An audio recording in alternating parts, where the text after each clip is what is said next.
then you could see it on our channel. Wow. You're crazy. The After Hour Show is growing, and we invite you to become a part of all the great things we have to offer. So head over to YouTube and subscribe to After Hour Comedy right now. The After Hour Show is an FM studio production and is intended for a mature audience. That being said, sit back and strap your asses in, because it is time for the After Hour Show. Oh, say, can you see by the dawn's early light What so proudly we hailed at the twilight's last gleaming, and I will always love you.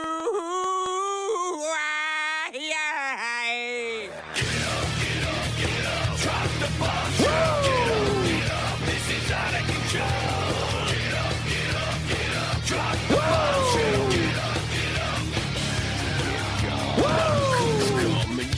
Phone lines will be open at 603-217-5737. Call in now. machine. Burned on the inside of 5-headed team. Now I'm not the same, because you're not the same. You're not the same, because I'm not the same. If we're not the same, this could never be the same. And we just wanna survive. Get up, drop the bombshell. Get up, this is out of control. Get up, drop the bombshell. Get up.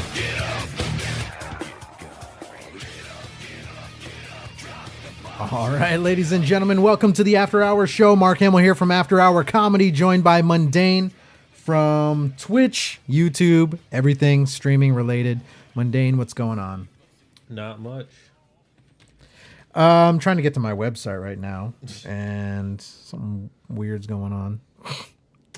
All right, so anyways, for everyone tuning in right now, we've got a full show for you. We've got a lot of stuff that we're going to talk about. Mundane, we're bringing back the paranormal, and we're also going to be talking about some viral videos. It's jocktober, so for everyone listening right now, think about the way that jocktober has kind of worked and kind of been working. And we're going to kind of jump in and continue that. Mundane, I think we might make one change to the rules about Jocktober. I think we might allow each of us to call Jocktober at least once as we kind of go into the rest of the month. I don't know how you feel about that. I feel like it's a great idea.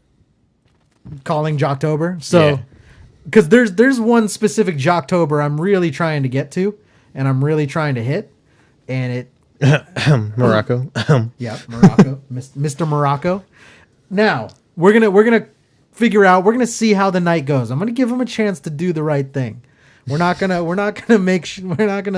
jump in and kind of call it for him. But again, remember the way it works for the entire show, it's Jocktober. So if anyone types in the chat or calls in any way and you call Jocktober on us, then we will have to do a Jocktober segment. And I've got some good ones for you, Mundane. I actually pulled in another, they call them, it's like an anime pop show or something like that.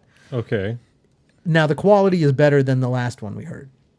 Significantly better, but it's got its own. I hope so. It's got its own issues, though. So we're going to talk about that. As you can see, anyone watching on the live stream right now, so we have some viral videos we're going to talk about next. We're starting off with that because we've gotten real behind on talking about funny videos. And I told Mundane, I'm like, I think we really just need to catch up on this because there's a lot on our website. If you go to our website, they're funny. But for people, there's a lot of people that don't have a chance during the week. Yeah. So we're going to talk about that. Mundane goes, or not Mundane, Morocco goes jock sober. So I think that's close, but it's not quite what we're looking for, right? So I think he did that on purpose. That's why I emphasized sober. Jock sober. So what you got to get Morocco drunk? All right. So Coors Light is going to mail you a case of beers. And what we're going to do is we're going to take a quick break. When we come back, though, so here's what we do. So if you're new to the show, we're going to take a break, spread the word that we're on. You're going to see us start sharing this out during this commercial break.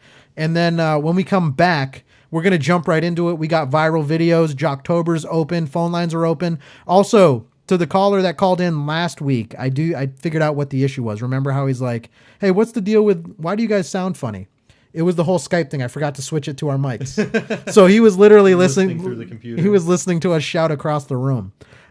So we do apologize for that as well. I got it figured out. If we got to get Laraco drunk for Jocktober, every time someone comments, you have to drink Laraco. Now this is if we're okay. So every time Everyone, yeah. have you seen how many comments we get in the show? Yeah. So By the end of the night, he's gonna be gone. But every time someone every time someone comments, Laraco has to drink. yeah. Oh my god! Wow, that's well, good luck, man.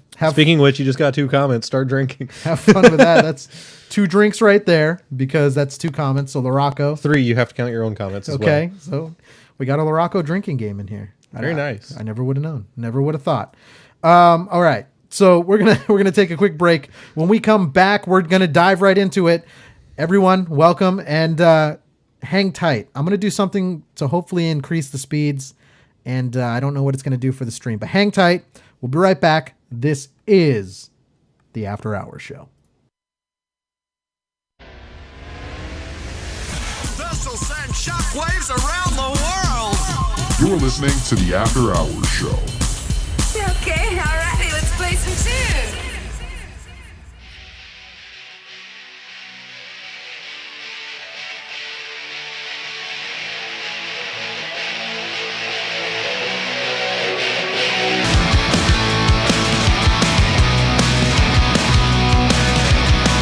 Sometimes I think I need a little something. Yeah, just a little something to ease my mind. Something, yeah, something to ease some of the pain. All of the guilt and the shame I get when you are around. And some days everybody looks the same. Some days everybody has the same name. Some days it's hard just to be this way. Some days it's hard not to walk away. Ordinarily, I know it's easy to find peace of mind. Little tricks and things that you can find just to make the days go by. But this never-ending day-by-day routine, it's enough to drive me insane. I swear I'm gonna lose my mind. Some days everybody looks the same. Some days everybody has the same name. Some days it's hard just to be this way. Some days it's hard not to walk away.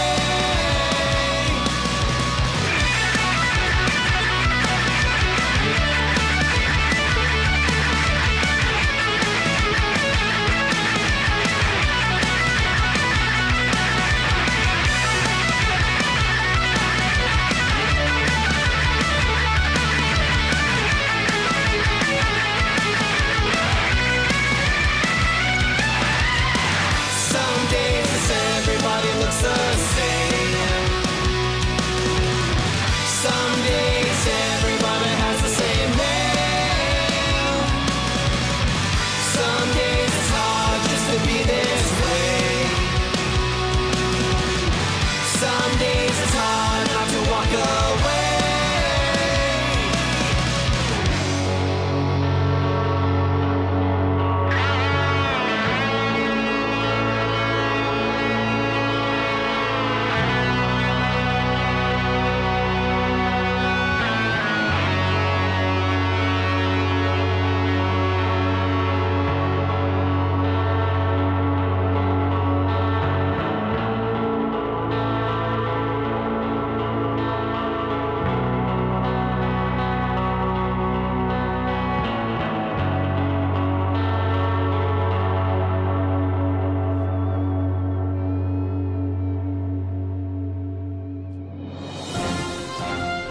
This week in the breaking news, Mark gets a call he wasn't expecting, live on the After Hours Show.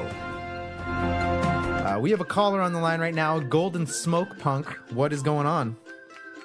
Hello, it's me. Again, it was Smoking Gold, but I changed my name. Oh, yeah. I'm doing well. I'm doing well. Sounds like you got a busy house going on. Yes, I do. I'm watching the Cleveland show. You know the Monster Taker, right? Yes. I'm him.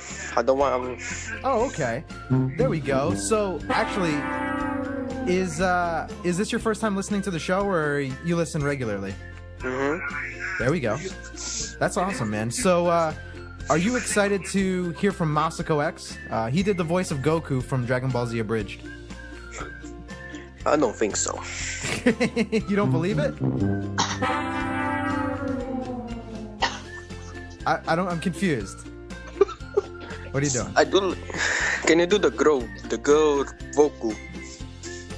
Can I do a girl vocal? Goku. Wait, what? Goku. Yo, yeah, I know. I know who I talk to. Wait, what do you mean? We're on two different pages right now. We got to figure this out. We got to bring it back. We got to get on the same road here. All right, so.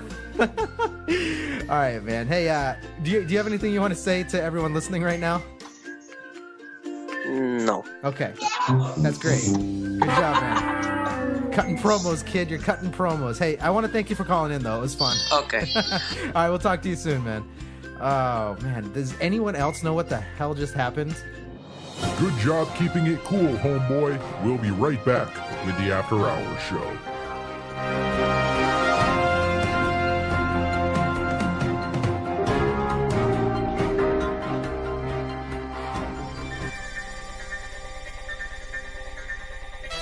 You're listening to the After Hours Show. If you have anything to add, call in at 603-217-5737. Just out of curiosity, where are you calling from? Australia. Yes, sir. Reaching out to other continents. What's it gonna be, man? What's it gonna be? Speak your piece. Wait, this is the After Hours Show, right? Sure is. Yes, this is. Okay, I just wanted to say that Christopher, the guy who's like freestyling or whatever, Yeah. this is like my first time listening to the show. He's so good. Oh, yeah? Looking out, girl. There you go. Are you from New Hampshire? No. No. Where are you from? I'm from New Jersey. Oh, dang. I'm so sorry. Do you have any people you want to say hi to? Not really. I'm good. You don't have any friends? The audience listening to your show after all.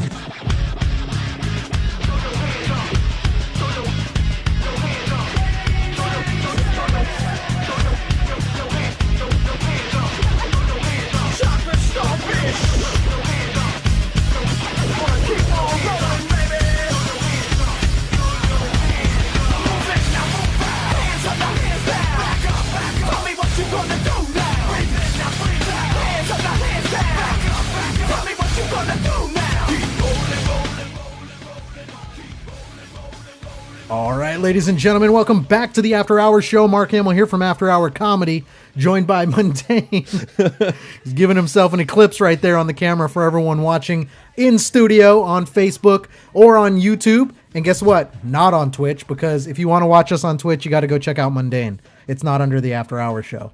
Also, there's issues with going to... So, anyways, there's that. Mundane, are you ready? We got a lot of stuff that we got to get to. I see that we have some people already in the chat. I see Vicky. I see Nicole, which we did notice the name change. I see Johnny in the chat. I see Morocco, which apparently is a word or a place that I don't know how to actually spell. But I see him there. So we see everyone, and we appreciate you guys tuning in. We have a great show for you tonight. There's a lot of stuff that we're going to talk about. If you're just tuning in, we are going to be going into viral videos. We're going to get all caught up from the last 2 weeks because we've been doing Jocktober. The way it works is you call Jocktober at any time during the show. We drop what we're doing, and we talk about everything shitty in radio. And that's kind of where we make ourselves feel a little bit better. Now, we're also going to be interviewing 308 Ghost Train, so that's a rock band. We're going to be playing one of their songs in the next commercial break, too. Great band, great dude. And he's from New York, and the whole time he was talking to me, I'm like, dude, just say hot dog. He goes, or garlic dog. He sounds just like the Rocco, except for just like more rock bandish, kind of. You know what I'm saying? And then we're also going to dive back into the paranormal. So this is something our show is not scared to do. So we're going to talk about ghosts. We're going to talk about mundane. Do you know what a young earther is? No. A young earther is, and that's not the technical. It's someone who believes, they call it the young earth theory or the young earth people. Okay, I kind of know what you're talking about now. People that believe that dinosaurs are still on the planet. I might have evidence to support that. So we're going to talk about that a little bit later too. We're also going to be talking about dire wolves. We've got obviously ghosts, UFOs. We're going to talk about all of that towards the end of the show. And if we have time, we're going to dive back into what we missed last week, is what bartenders think about you based on the drinks that you order. Now, that's at the very end, if we have time. Laraco or Morocco Goes game time. I like it. All right, Mundane, are you ready to kind of dive into this? I've got something that I want to kind of show you right here. And Mundane, remember how I said that we were going to be getting a title belt? Check this out. This is badass. Also, Morocco, check this out, bro. Look at this. Take a look at this. So what we're looking at right here. So when we play games, we're very competitive. So we like to have a winner and a loser. So on here, let me try to get it up to the camera to where I can actually kind of see what's going on. All right. So let me try to show this. So we have a title belt. On the belt, if they can see it. Oh shit. Tilt it back a little. Back. It says the After Hour Show. And then on here, it's got our 2012 logo, which I'm trying to find a spot. Maybe Mundane's better at this than me. It's got our 2012 logo. But this is what we're going to be giving away. This is what we're giving away. Here, take. This is what we're giving away anytime someone wins a game. Now, not only do you get a title belt, but there are also certain stipulations to having this title belt, to the point where you actually are the one who gets to pick the game. Not only that, you are the one who gets to pick the consequence of the game. Mundane's showing it to all of our viewers that are on Facebook or YouTube right now. Technically, we're not going to go off of whoever won the last game. We are actually going to be doing a fresh start on this. That's only because Mark's mad because I won the last game. So this is actually mine. I don't even know about that. This will be me for the rest of the show now. I don't even know about that. Shouldn't have handed it over. Is that true? Did you win the last I did win the last game. Yeah. No, because we went off air and they heard me. So no, we went into overtime. When we went off air. We went into overtime. But that's... So and I got it while we were still live on Facebook. I like how you just throw that over your shoulder like it's yours. It's not, because you lost. I did not. All of our documentation... Remember? No, because remember, it was the video game themes. And you played the last few, and I came back at the very end and just beat you. Or it wasn't the movie themes or the video game themes. It was the movie themes. It was the movie themes. But I beat you during overtime. Yeah, but that's not on air, so it's not official. It was on air. It was after the buzzer, bro. It was on after Facebook. The buzzer. I beat you before the buzzer, after too. After the buzzer. I was one ahead of you before the buzzer. Wrong. Well, who's got the belt? Yeah, I know. It's not a bad looking belt. It's got our old logo. You see the old alien shirt? That goes back to 2012. It's got the After Hour Show. Looks good. Guess who has it? Nicole goes, OMG. Yeah, we got a title belt in here because we want to decide and we want to know. There's a little bit of weight that gets thrown around when we have winners and whatnot. That's his new best friend right there. Dude, he's so happy wearing that. It's right over his shoulder. Even though I'm the winner. You are not. I'll let you wear my belt for a little bit. Just for a little bit. Not the winner at all. Oh my God. All right, here we go. I'll go back to the last stream and show you where I beat you. All right, well, here we go. Let's get into something. We're just going to dive right into this. We're going to talk viral videos. We're not really going to waste your time. So this is brought to you by our website, afterhourcomedy.com. Head over there if you want to watch all of these videos without our commentary over them. What did Brandon Schatz, I see you in the chat. What's going on? He says, Tony would probably... Oh man, why do you guys get me reading things that I can't say out loud? Yes, you can. Can I say that? Just say it. I can say it? Yeah, who cares? Okay. Brandon Schatz in the chat goes, Tony would probably beat off with that thing on. He loves some title belts. Nice. So look at the bottom of my feed. Right as you said that, look who joined in. James Jacob is watching. Literally right as you said that. That's the first thing he got to hear. Yeah. Oh, we can flood his stream with that. I love that. We can just. My pussy is like a machine. Pussy. My pussy is like a machine. Pussy. For everyone just tuning in, that's for you. And then we got one that's straight out of our library. All right, welcome to the show. All right, goddamn. Should have been on time. What are we doing? Videos. We digress. All right, so remember.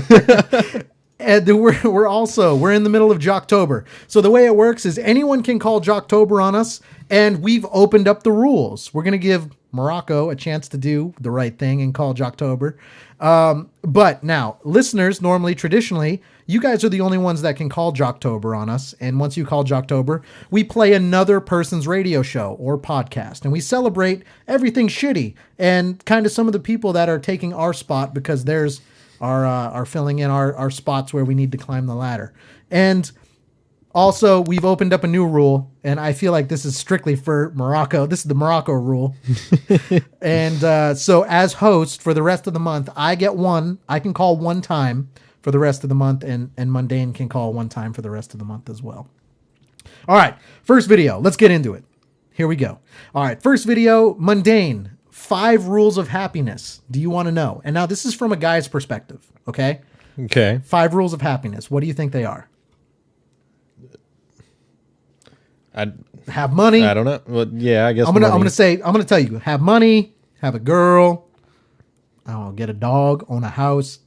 Drive a truck. That's something. I'm looking. Okay. So those are 5 rules. 5 rules for happiness. Here we go. Here's a video. You guys are going to see it if you're watching. And if you are listening, you're going to hear the audio. Remember, this is from a guy's perspective.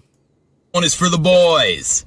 The 5 secrets to happiness. Number 1, find a woman who can make you laugh. Number 2. I like that. 1, find a woman who can make you laugh. That's a good rule, right? Yeah. That's a good rule. Number 2, find a woman who can cook. Number 3, find a woman who really listens to you.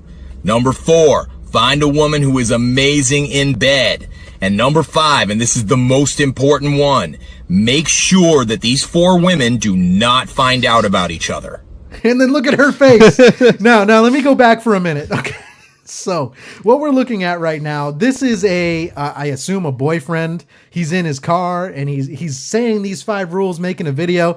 As he's making these videos, and as he's going through these 5 different rules, his girlfriend is over there. She's like, yeah, okay, yeah. And when he gets to number 4, find a girl who's good in bed. She starts shaking. She's like, yeah, because she thinks he's talking about her. And then look, when he gets to number 5, we're going to go through this again. One is for the boys.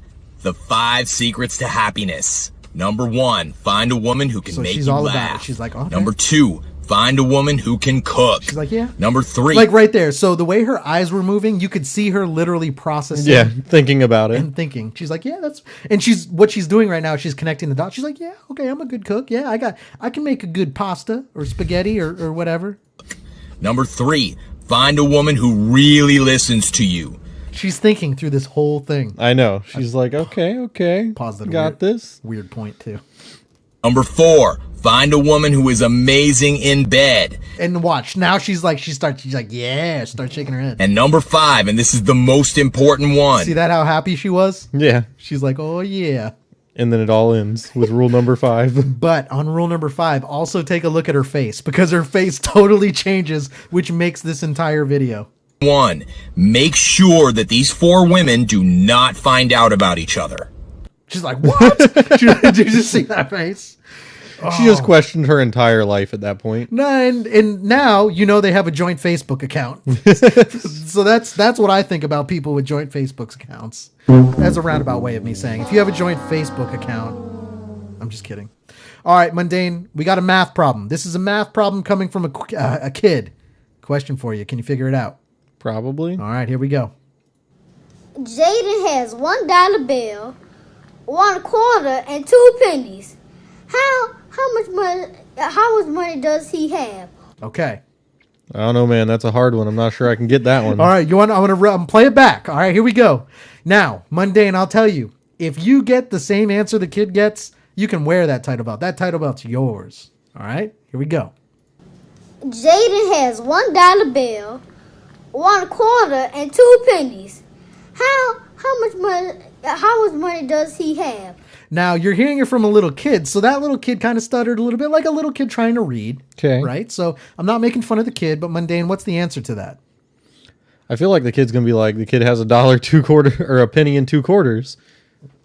Okay, that's what you think the answer is? Yeah, that's what I think he's going to say. Okay, here we go. Let's take a look at this for the title. Jaden has $1 bill, 1 quarter, and 2 pennies. How much money? Here's the how much answer. money does he Here's have? the answer. Jaden broke. Jaden broke. Let's go back. Now, what I just broke down for you, and there's no consequences to that, but what I broke down was a kid reading a math problem, and that's the kid's answer. I picture this being something like my grandma would say. In the same way he says it, in the same way he laughs, I picture my grandma doing. This kid's an old soul, but he's funny. Or she or he or whatever. Bill, it's funny. 1 quarter, and 2 pennies. How much money? How much money does he have? Jaden broke. Jaden broke. I picture my grandma making that joke. Yeah, it does kind of seem like that. All right. And now, when we talk about funny things, kids will say the darndest things. There was a whole TV show about that, right? Now, that TV show couldn't say words like this. Mundane, if you have a kid and you want to take them to whatever fair is in town and things like that, one of the things you could probably have your kid do is milk a cow, right? Milk a cow, milk a goat. It's like that's the traditional fair thing to do, right? Okay. All right. Now this kid is going to do that. They tell the kid what to do and listen to what he says. For all of our listeners right now just tuning in, we're going over viral videos. Everyone watching or basically on YouTube, Facebook, comment, chat, let us know if you have funny videos. We'll check them out. Anyone listening in their cars, go to afterhourcomedy.com because all these videos are here. Now, Mundane, this kid is, they tell him, they're like, okay, we're going to have you milk a cow. Here's how you milk a cow and just follow these instructions. Listen to what the kid says. Okay. Sorry. Okay. You're supposed to dip your hand in the water before you make your hand Okay, so right now they're telling the kid, just dip your hand in the water, make your hand clean, right? You don't want to, cause whatever. Did you dip it, London? Okay, so the kid's now going up. Keep moving. Did he dip his hand? By the way, Mundane, you're better at this than I am. Like what, 2, 3? This kid's young, right? Yeah. Like probably 3? I don't know. When can probably a little older than that. I don't know when a kid can 3 or 4. start to talk. Yeah. No. Right here. Okay, so right now they're showing the kid how to milk the cow. Now that's an udder. Now listen to this. Are you scared? Now the kid reaches down towards the udder. Mundane, everyone listening right now who's watching on Facebook and YouTube, if you're a little kid, what does that udder look like to you? Come on, we're all thinking the same thing. All right, I'll make the kid. None of us are saying it. I'll make the kid say it. The smell. It's a penis. So that was the kid right there. That wasn't either. That wasn't either of us. So the kid reaches down. Kid reaches down to go and grab the udder, and I don't blame him. I don't blame him. And look at him. He looked at him like, "You son of a bitch! You tried to trick me. You want me to pull what?" Smell. It's a penis. And then he wipes his hand off. Do you see how quick? Oh my god. Oh wow. Disgusting. The kid's pissed. It's like when your dog sits on the couch and is just waiting for you to jump up next to it. Maybe. I don't know. I applaud the kid. That's funny. You won't see that on America's Funniest Home Videos. We've got some other one. Here is another one when we talk about kids say the darndest things. Here is one that comes in from the UK. This kid is trying to get his mom to say the F word. And this had to be something the dad taught. Like, there's certain things that a kid learns from his dad, and there's certain things that a kid learns from his mom. I feel like this goes along the line of things that that you might learn from your dad. Say it. Say, what have I got to say? Say, he's Brazilian. Okay, so the little kid is basically saying, okay, Mom, you say this after I say this. So I'll say it, you copy me, okay? All right, I got it. Say, he's Brazilian. He's Brazilian. He only costs 50 million. He only costs 50 million. And by the way, this oddly sounds like those rhymes that you would say in back in school. You know, like there once was a man from Nantucket. Yeah, I'm curious as where he's going with this. He's Brazilian. He only costs 50 million. He only costs 50 million. And we all think he's fucking brilliant. And you hear the mom. She's just like, oh, where did you? Did he really just say that? And not only said it, paused and enunciated. Fucking brilliant. Say that. Let me go back. Let's. He said, "Say that." We can't get enough of kids swearing on this show. Fucking brilliant. Oh, that's what we're gonna do when people call in and say stupid shit. Fucking brilliant. Say that. I can't say that. Come on, Nan, just do it. No. He's like, come on, Mum, just say it. Just say it. There's nothing wrong. No. Just do it. That's naughty, that word. Well, just do it, Mum. And then he grabs out a hatchet and just kills him. I'm just kidding. Otherwise, you can't. Oh, shit. What did you? Yes, that just happened. We'll be all right. Well, we're just refueling the soundboard at the moment and the keyboard. Say that word. We're gonna make it. We're gonna fix it. I'm not saying that word to you. Well, can't teach me. Well, do you want to teach me how to say fucking blues? Whoa, that's totally different. Now he's talking about a totally different sentence right now. Come on, I bet that's not even long. Come on, say, Bo. Say what? Say fuck. No. Come on. Now he's getting even shorter with it. He's like, just say it. Just say it. Come on. Just say it. No, that's not the right word. And then, so Kenny goes, welcome to parenthood. Nicole goes, that's my daughter. So we're not alone. So but I also feel like 100% that's something that's learned from your dad. That's not something that's learned from the mom. Now, we're going to play one, and I apologize kind of for some of our listeners that are in their cars right now. But speaking of being in your cars, here is a video that this is a little girl. I'm not entirely sure the audio is great, but here is a video of a little girl. She's given a gift, and she doesn't like the gift. So, okay, you're going to hear the audio. There's not a whole lot that's going to explain what's going on. So you see a little girl. She rolls up, and someone's holding that little girl, and then they hand her a gift. She's in the passenger seat. Now, she's little, probably can't even talk at this point. Super little. And takes the gift, and then lets the person know what they think. Okay, so the little girl grabs it. She grabs that little gift through, which looks like a gift basket, or yeah, I don't know, whatever. Maybe it's for the parents, but they let the baby take it. And then watch what she does. So she looks at the gift. They get the gift through the window. She looks at the gift, and check this out. Watch this. Now, for all of our listeners on the radio, hang tight. I'm going to explain what's going on. Anyone watching, you're going to love this. She looks at the gift, and check this out.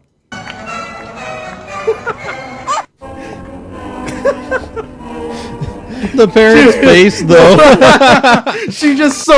I'm going to break down what you just saw right there. So for all of our viewers, ooh, that's loud. For all of our viewers, you just saw a little kid flip off someone who didn't like the gift they were given.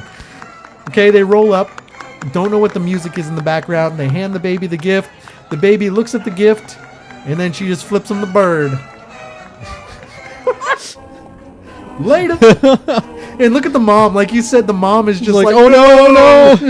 No, that's my kid. Damn. Oh, man.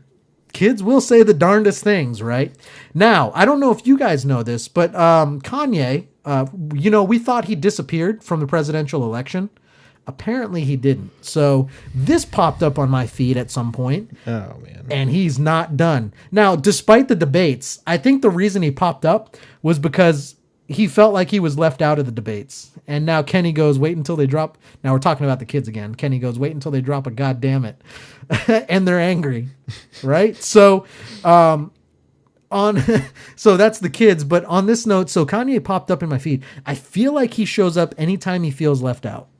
And in this scenario, so Kanye showed up, and have you seen his campaign ad? No. Think about it. We've seen a million. You can't do anything these days and not see a campaign ad. Well, I'm going to show you one that you haven't seen. You're welcome. Oh, and on that note, I have something else to share. America. What is America's destiny? What is best for our nation, our people? What is just? True justice. We have to. So far, so good, but I heard a cut. So I heard an editing flaw in there somewhere. Think about all these things together as a people, to contemplate our future, to live up to. He probably had to someone come up with that, make someone come up with that word. He's like, I don't know, give me some big words to say in here. Our dream, we must have vision. We as a people. Got some nice stock footage going on in there. Will revive our nation's commitment to faith, to what our Constitution calls the free exercise of religion, including, of course, prayer. Through prayer, faith can be restored. We as a people are called to a greater purpose. I also like how is that the Death Star? I'm pretty sure that's the Death Star. That's not the moon. He just put the Death Star in. Like, I'm 99% sure that is not the moon. I just happened to pause on the right time. I never noticed that, bro. Like, that doesn't even look like Earth either. And that's 100% the Death Star, just right in the middle of his campaign ad. What an idiot. Hey, Mundane, that's not a moon. It's a space station. In ourselves. We are not only a... That is the Death Death Star. Star. Straight up is the Death Star. That's a scene from the movie. God damn it, Kanye. God damn. Into the world, but we should be servants to each other, to encourage each other, to help each other, to lift up each other, our fellow Americans, that we may all prosper together. We have to act on faith with the sure knowledge that we are pursuing the right goals and doing the right things. At the end, I hope it goes, I'm Luke Skywalker and I approve this message. Build a stronger country by building stronger families. Families are the building blocks of society, of a nation. By turning to faith. And it's pictures of him and his dad. Like, families are the building blocks. It's you and your dad, bro. We will be the kind of nation. No one else signed over the rights where you could use their picture. The kind of people God intends us to be. I am Kanye West, and I approve this message. Thanks, Kanye. Well, for everyone, I don't know if you're thinking about voting Kanye, but there's... Only if he builds a Death Star. That was a Death Star. I had never noticed that before. All right, well, I'm going to play... Whoever chose his stock footage for him did a terrible job. Either that or that's what they think of him. Like, it could truly be like they think that he's that stupid. I mean, he didn't catch it. I'm sure he's like, that's a great shot of the moon you got there, and the other moon that goes around it. Surprised we didn't see Obi-Wan come up in there. And he's just like, you see, vote for Kanye. You just see like a fucking X-wing just go towards the Death Star. That would have made my day. Like, how blatant can you be? I might re-upload that and add an X-wing, and not even do the real sound effects. I'll just do a mimic of the sound effect, like my voice, like. Do the Cardi B Star Wars sound effect. Oh man. All right, so at this point, I'm going to play a video that we played at the end of the show last week, but there was a lot of issues going on where I don't think everyone got to see it. Now, if you're new to the show, then I was thinking about this. You made a comment about Howard Stern like 2 or 3 weeks ago saying that he was a shock jock. He is. And I was listening back to our show. I was like, we're kind of, some people might classify us as shock jocks as well. Not as badly as Howard Stern. But we do some shit that is, just purely for reaction. Well, yeah, but okay. That being said, here's more of it. Like in the generation. Oh, for all of those people, I'm pretty sure what we established. This comes out of like Tennessee. Yeah, I think so. Tennessee. Okay, so where like you have that long strip of bars and restaurants. It's a famous strip nonetheless. Where they actually play music and things like that. That's where a lot of Jeremy Parsons, we talked to him on the show. He told us stories about when he used to play on this stretch too. Here's a girl, and the song is, I'm just going to say it because you're going to hear it. It's called Fuck Your Feelings. But I wrote a song to the millennials, to the Generation Z, an uplifting life advice song. It's called Fuck Your Feelings. We went from several generations. Doesn't she realistically look like she could be part of one of those two generations? Mm-hmm. Just gonna put that out there. She does, and I think she even. Oh, LaRocco goes. It's called Broadway in Nashville, but I think she is. I think at the beginning I skipped past a little bit. I think she actually says, "I'm so disappointed to be part of this millennial generation." So this song is 100% about millennials. All right. Of hardworking Americans to a bunch of young fucking wussies who live at home with their moms until they're fucking 31 and can't take a punch because they're pussies. can't So far, I mean, that sums up most of the people I run into on a day-to-day basis. make them get a job even though they're all in debt, and they'll lecture you about being politically correct. They're crying and whining, it's gotten pretty scary. So here's a song for all the fucking fairies. Oh man, spot on. I get, I'm liking this. I'm digging this. Fuck your feelings. No one gives a fuck about your issues, your problems, your shitty fucking luck. This generation's fucked. We're a bunch of fucking weaklings. So wipe your tears and fuck your fucking feelings. And I see people dancing. People are getting up and dancing. I'm pretty sure she's going to start calling out the crowd. That's right. Fuck your feelings. Fuck your feelings too. Calling out people in the crowd. I like it. Getting a little crowd involvement going on.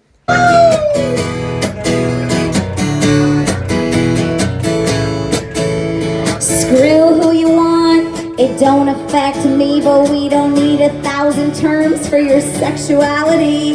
We're so damned emotional, been crying for a while, but the world can't run on rainbows and unicorn smiles. There's a solution. If The song goes on. It goes on much longer. You guys might even have a chance to hear that in a little bit. So, mundane. Here we have a lot of people in the world right now have those Ring doorbells, whether it's Ring, Nest, what are some of the Falcon Hawk, stupid eyeball, like whatever. Sky Bell. Yeah, a bunch of weird ones. There's a bunch of them out there. Now, here is someone who went viral, purely doing his job, but because of some of those cameras that are out there. Well, a mail carrier in Terre Haute has become an internet sensation thanks to his hidden talents. What do you think his hidden talents are? Dancing. Because you read it? Is that why? Yeah. Give me that. I like how you're still wearing that belt too, by the way. Camera recording. Oh, he did that little lick your eyebrow, part your eyebrow thing. I like it. It's about to go down. Oh, that's a Vivint doorbell. Whoa, did you see that? Did you see that creepy ass look? Watch. Yeah. He's looking at the camera right now. That's one of the Vivint doorbells that when you ring it, it actually tells you it's recording. Oh, on the outside. Yeah. Okay. It like yells at you. Camera recording. Parts his eyebrows. Like that. And just a very creepy ass look. That's where I call the cops, on that look right there. But then he goes and he dances. Teach me how to play the game. It means he pulled his phone out to do this too, because there's music. Yeah. So here we go. But I respect this. This is kind of funny. I love this. Kevin Robbins recently discovered a house on his route got a Ring camera. He does it on multiple different days? Yes. Because like the first day he had a truck, the second day it burnt down because he's walking with all of his packages apparently. Right? Because like a month ago we played that news video of mailman's trucks exploding. Since then I haven't seen them. They've been driving personal vehicles.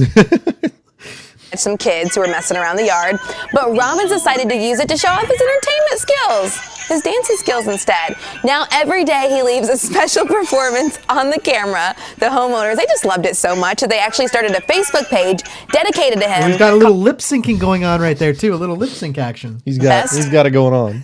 Mailman ever. I know I just said it, but I love this story. The end. I don't know, man. Do you show up when you show up at your house with that? Are you happy? You sad? What are you doing? Well, like when I show up in my house and see that on like video? You show up, you look at your notifications, because I don't always look at them when I'm at work. I'm not gonna lie. Sometimes I'll get notifications and I just I don't have time for it. I don't look at it. But you get home, you have some time, you go back and you look at it. I mean, I'd think it was funny, but realistically, with where I live, if someone rang my doorbell, I would be like, where'd you find a doorbell? Right. Okay. True. So yeah. Well, where'd you get that doorbell from, and why is it connected to my phone? You don't have a doorbell, and then it rings. The mail guy walks up, drops off a package, sticks a doorbell to the wall. Enters your email based on a letter he opened illegally just to tag you in it. Dances in front of it, and then just walks away.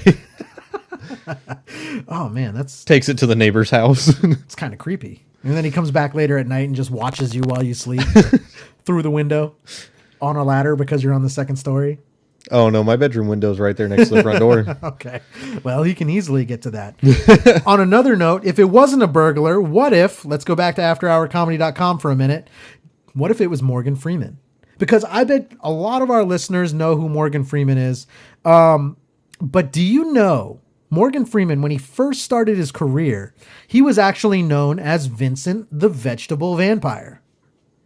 And right there, everyone's like, what the fuck? Oh, from Electric Company. Oh, okay. I've actually watched Electric Company. It's old. So you want to go all the way back to the beginning of someone's career?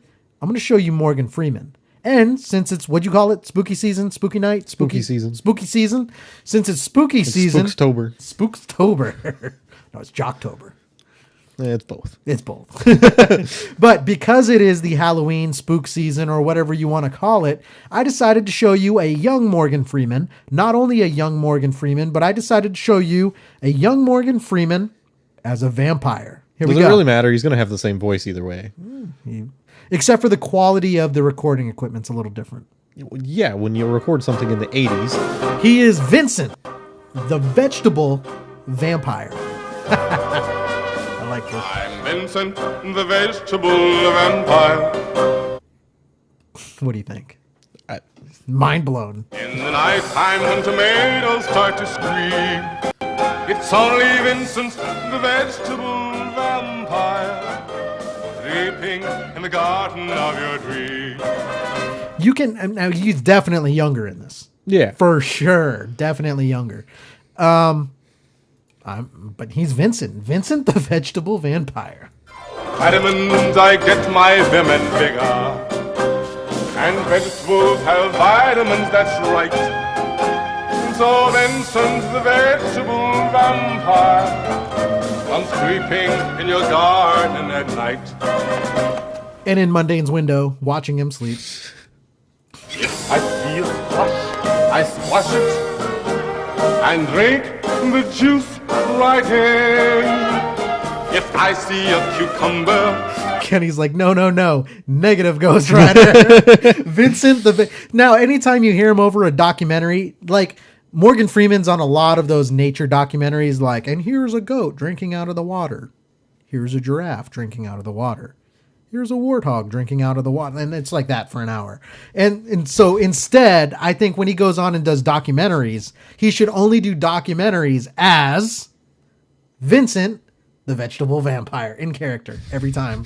sleep in slumber. I would love to get him back, actually. Like, if we could get Morgan Freeman to come back and, like, now versus then, but just get back into character like it was then, I guarantee that would go viral. Like, if he redid the scene now, Yeah. I guarantee it would go viral.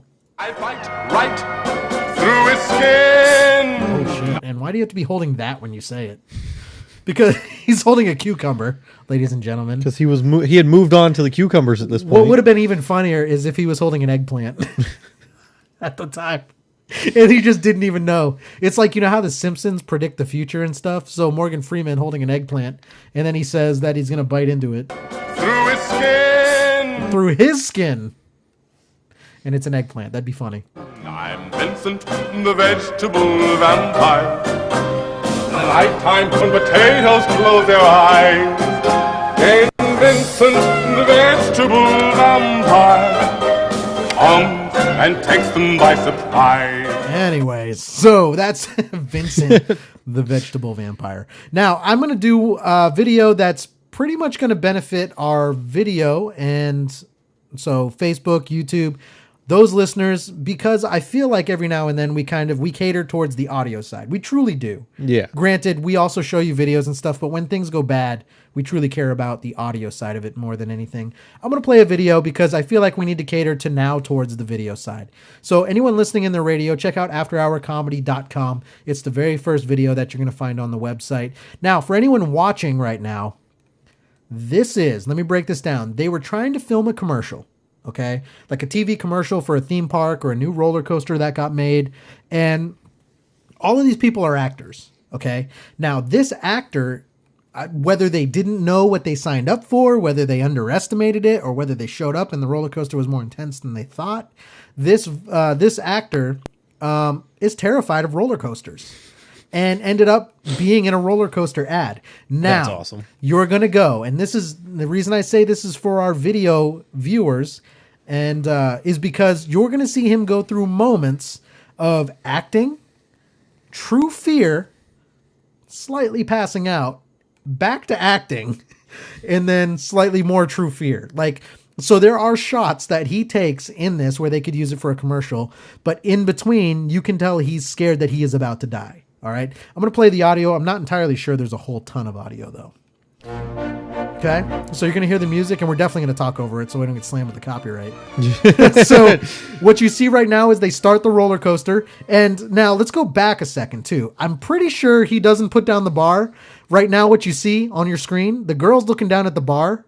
He didn't put down the bar. He's praying. Dude's praying. And I'm pretty sure she puts down the bar for him. Watch. Oh no, she just grabbed his hands.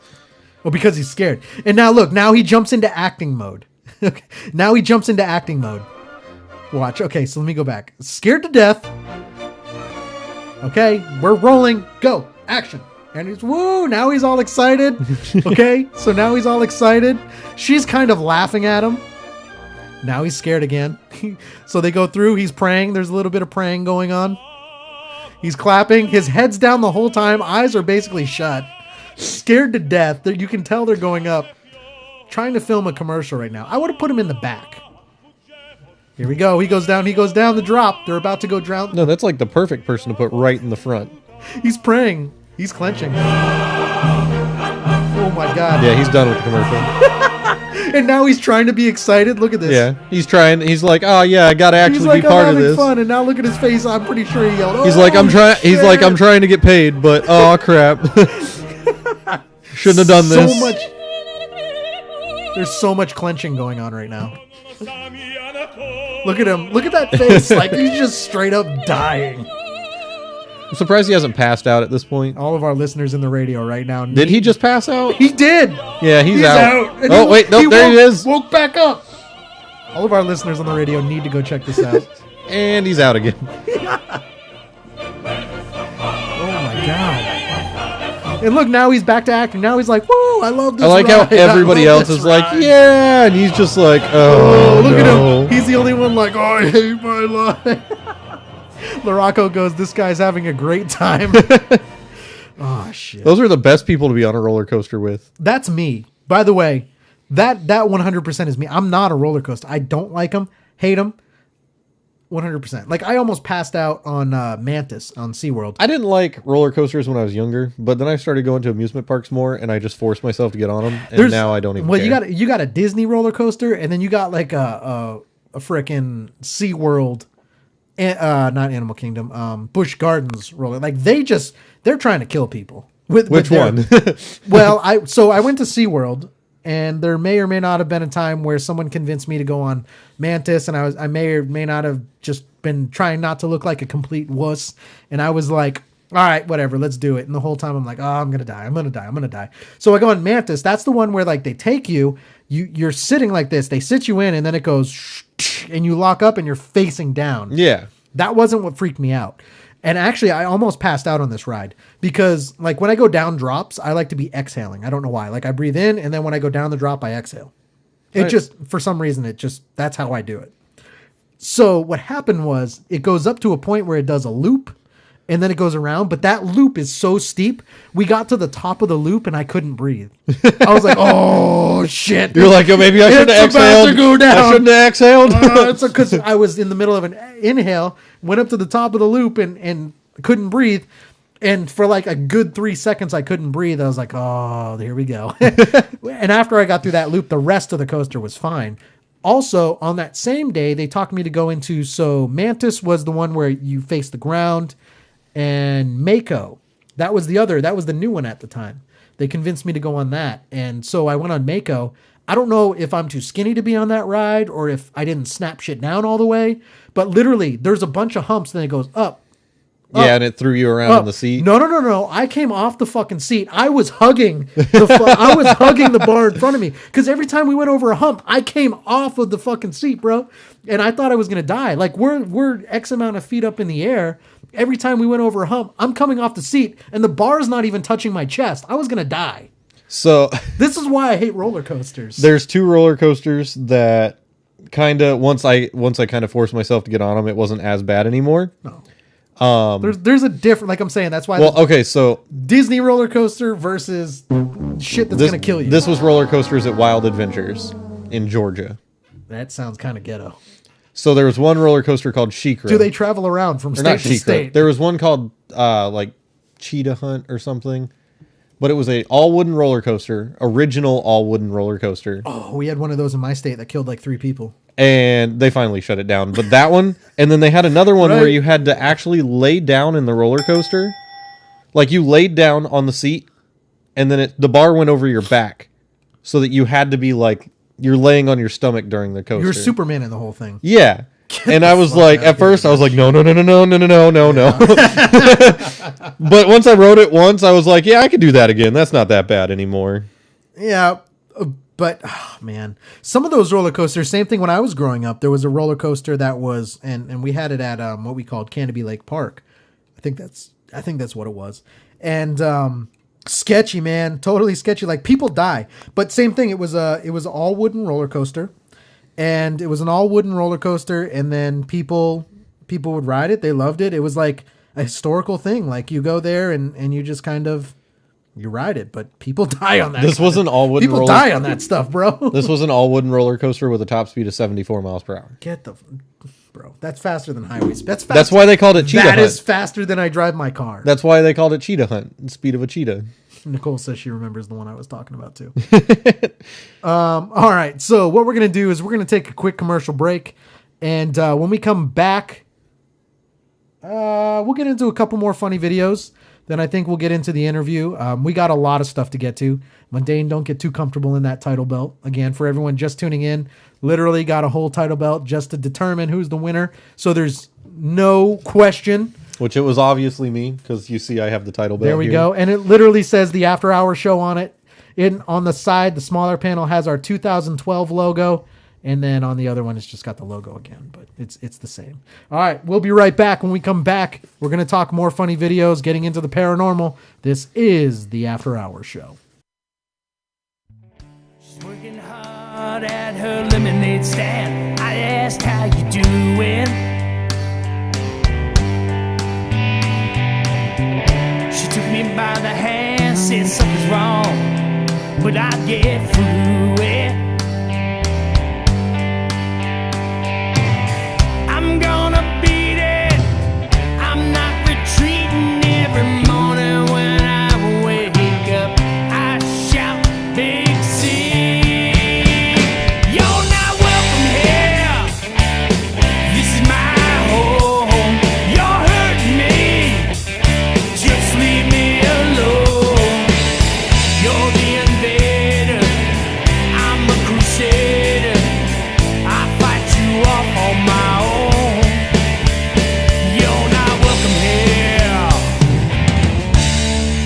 This is my home. Yeah, this is my home.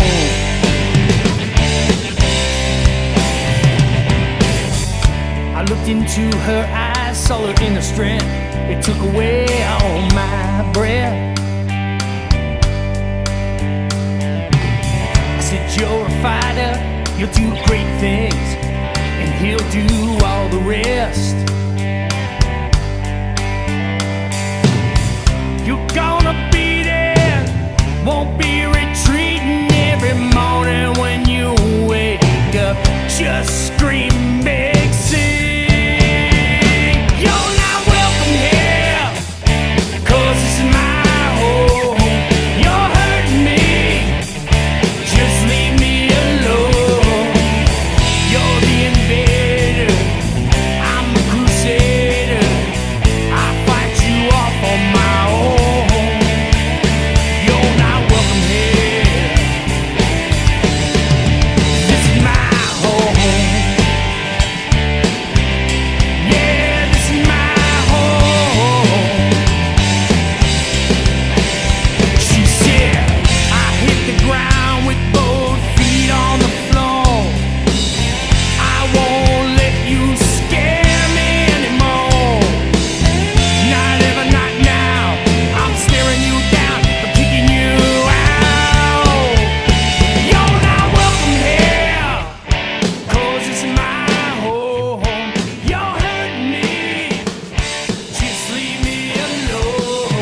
this is my home.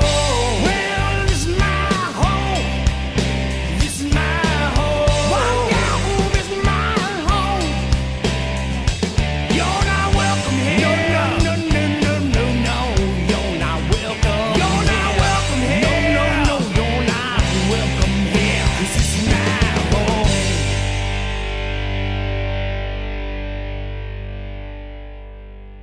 You're listening to the After Hours Show. Let's hear what some of the critics say about our show. That was wonderful. Bravo! I loved that. Oh, it was great. Well, it was pretty good. Well, it wasn't bad. Well, there were parts of it that weren't very good, It though. could have been a lot better. I didn't really like it. It was pretty terrible. It was bad. It was awful. It was terrible. Get him away! Hey, boo! Well, we want to thank you for listening anyways. This is the After Hours. Shut your mouth, you thong-wearing fatty! What do you think about this? Do you think she should have been buzzed? Should have been buzzed. Yeah, I agree. I agree. What? Yeah, she kind of. It doesn't matter how old you are, you suck no matter what. Said she was gonna eat everybody. Are you really? Or are you just saying that? Because I'm not feeling too confident. Come on, Trotosaurus, what'd you get? He says 1, 2, 3, 3 cats.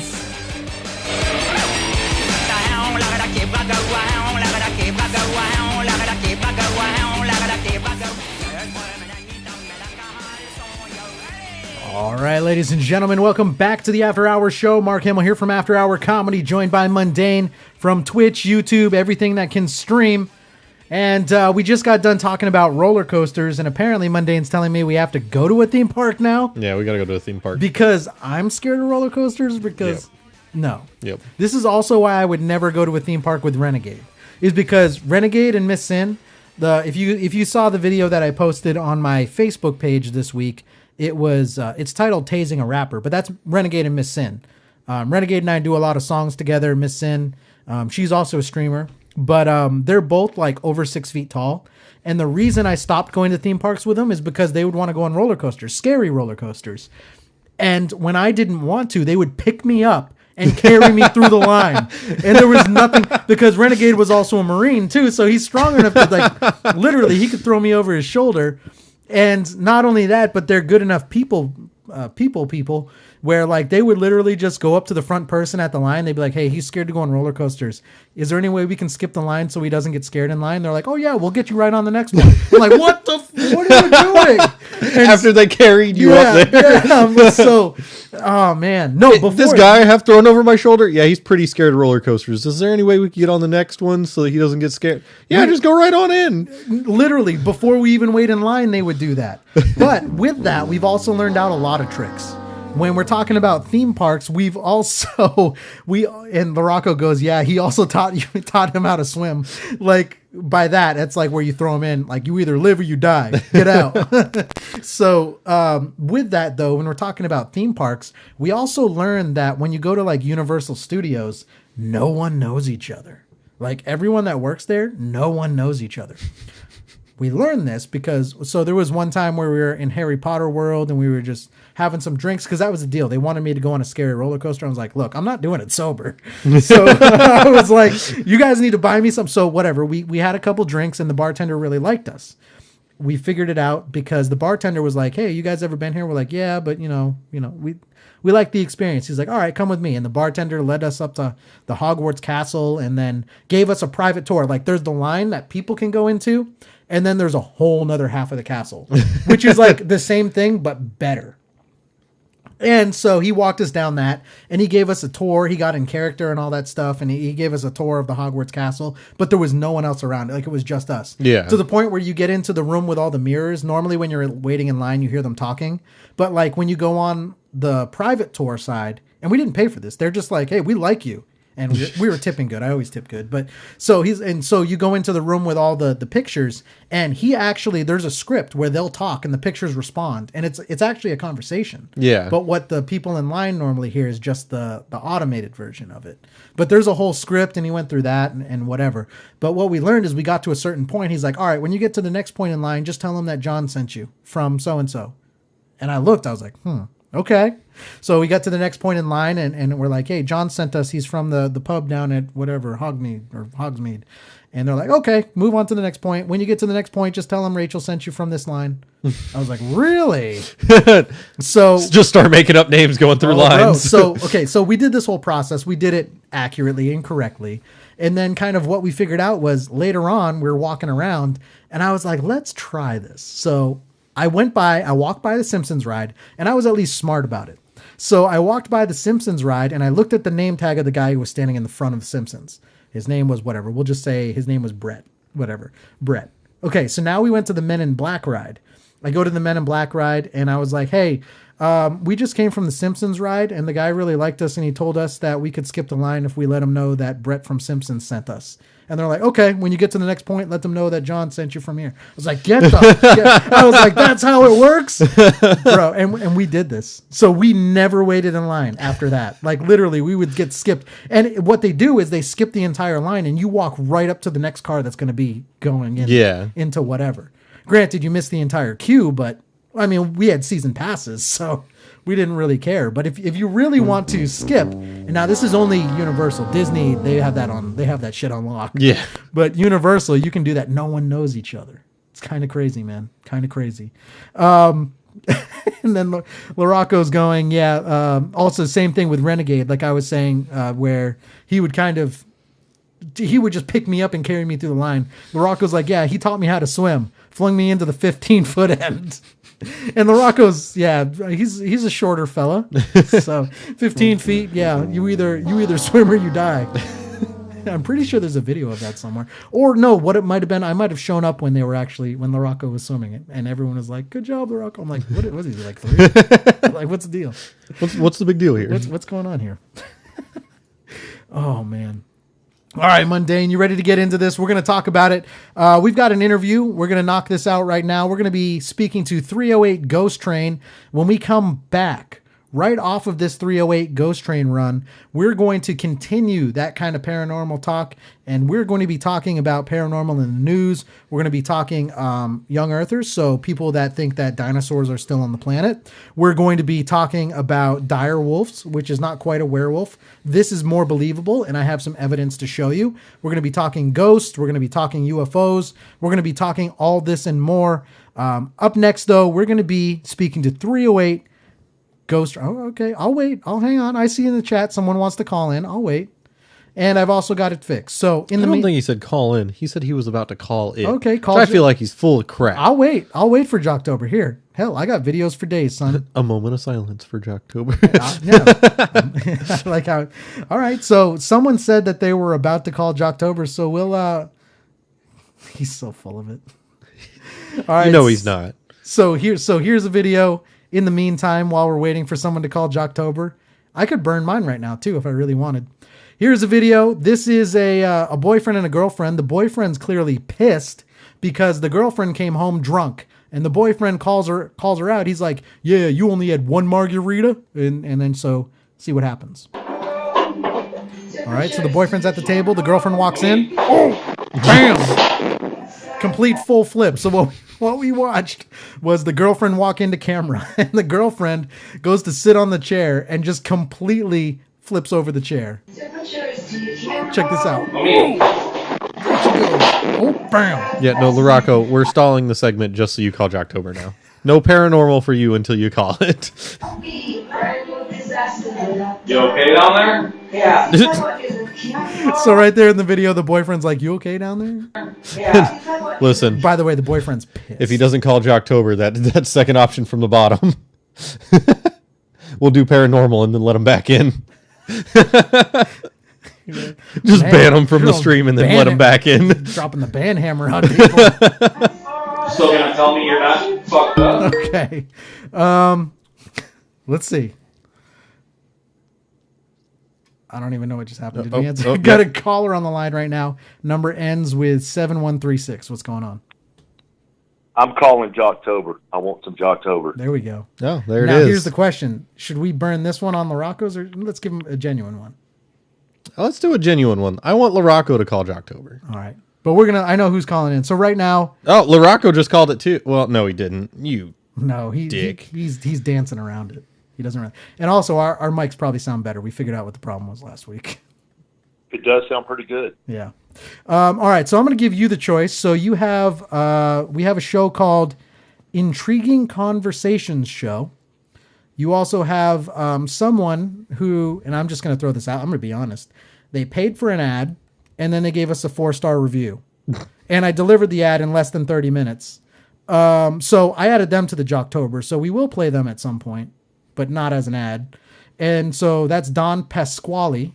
And then we also have, we have the Wacky World of, we have Pop Prism Power Podcast, Ghost Wolf Radio, Big and Beefy Show, and the Hey Now Podcast. I don't know, out of those. You got to go with the Big and Beefy. Big and Beefy? Big and Beefy it is then. All right, we'll talk about it. All right, appreciate you calling in. We're going to get into this then. Thank you. All right, see you, man. All right. Yeah, Larocco, you've got an option when you call in. Larocco, you just, I don't know, man. When you call it, we will give you options. You literally let someone call in your Jocktober. I don't know how I feel about that. Ladies and gentlemen, it is the moment you've been waiting for. It is time for another Jocktober clip. Oh yes, it's a celebration of everything shitty in radio. It's fantastic. We'll do it live! Fuck it!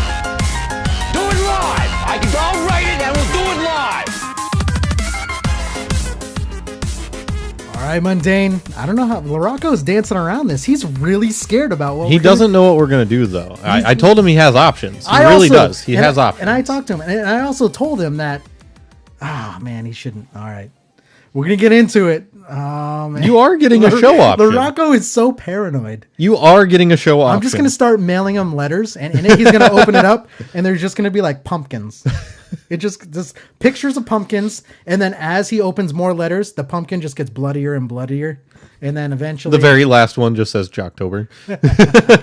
So we got called, and Big and Beefy. So I know who called in. I should have asked, like, did they want me to say his name or not? But anyway, so Jocktober, Big and Beefy. I think this one starts off mid-conversation. I hated doing anything on the menu except for the pretzel club. But the Big and Beefy, this, by the way, this show is talking about foods. They're talking about different foods that they like. It's not quite the tailgating. Literally, the first thing I heard him say was Pretzel Bacon Pub, which is a sandwich at Wendy's right now. Is it? Yeah. Because I hated doing anything on the menu except for the pretzel club.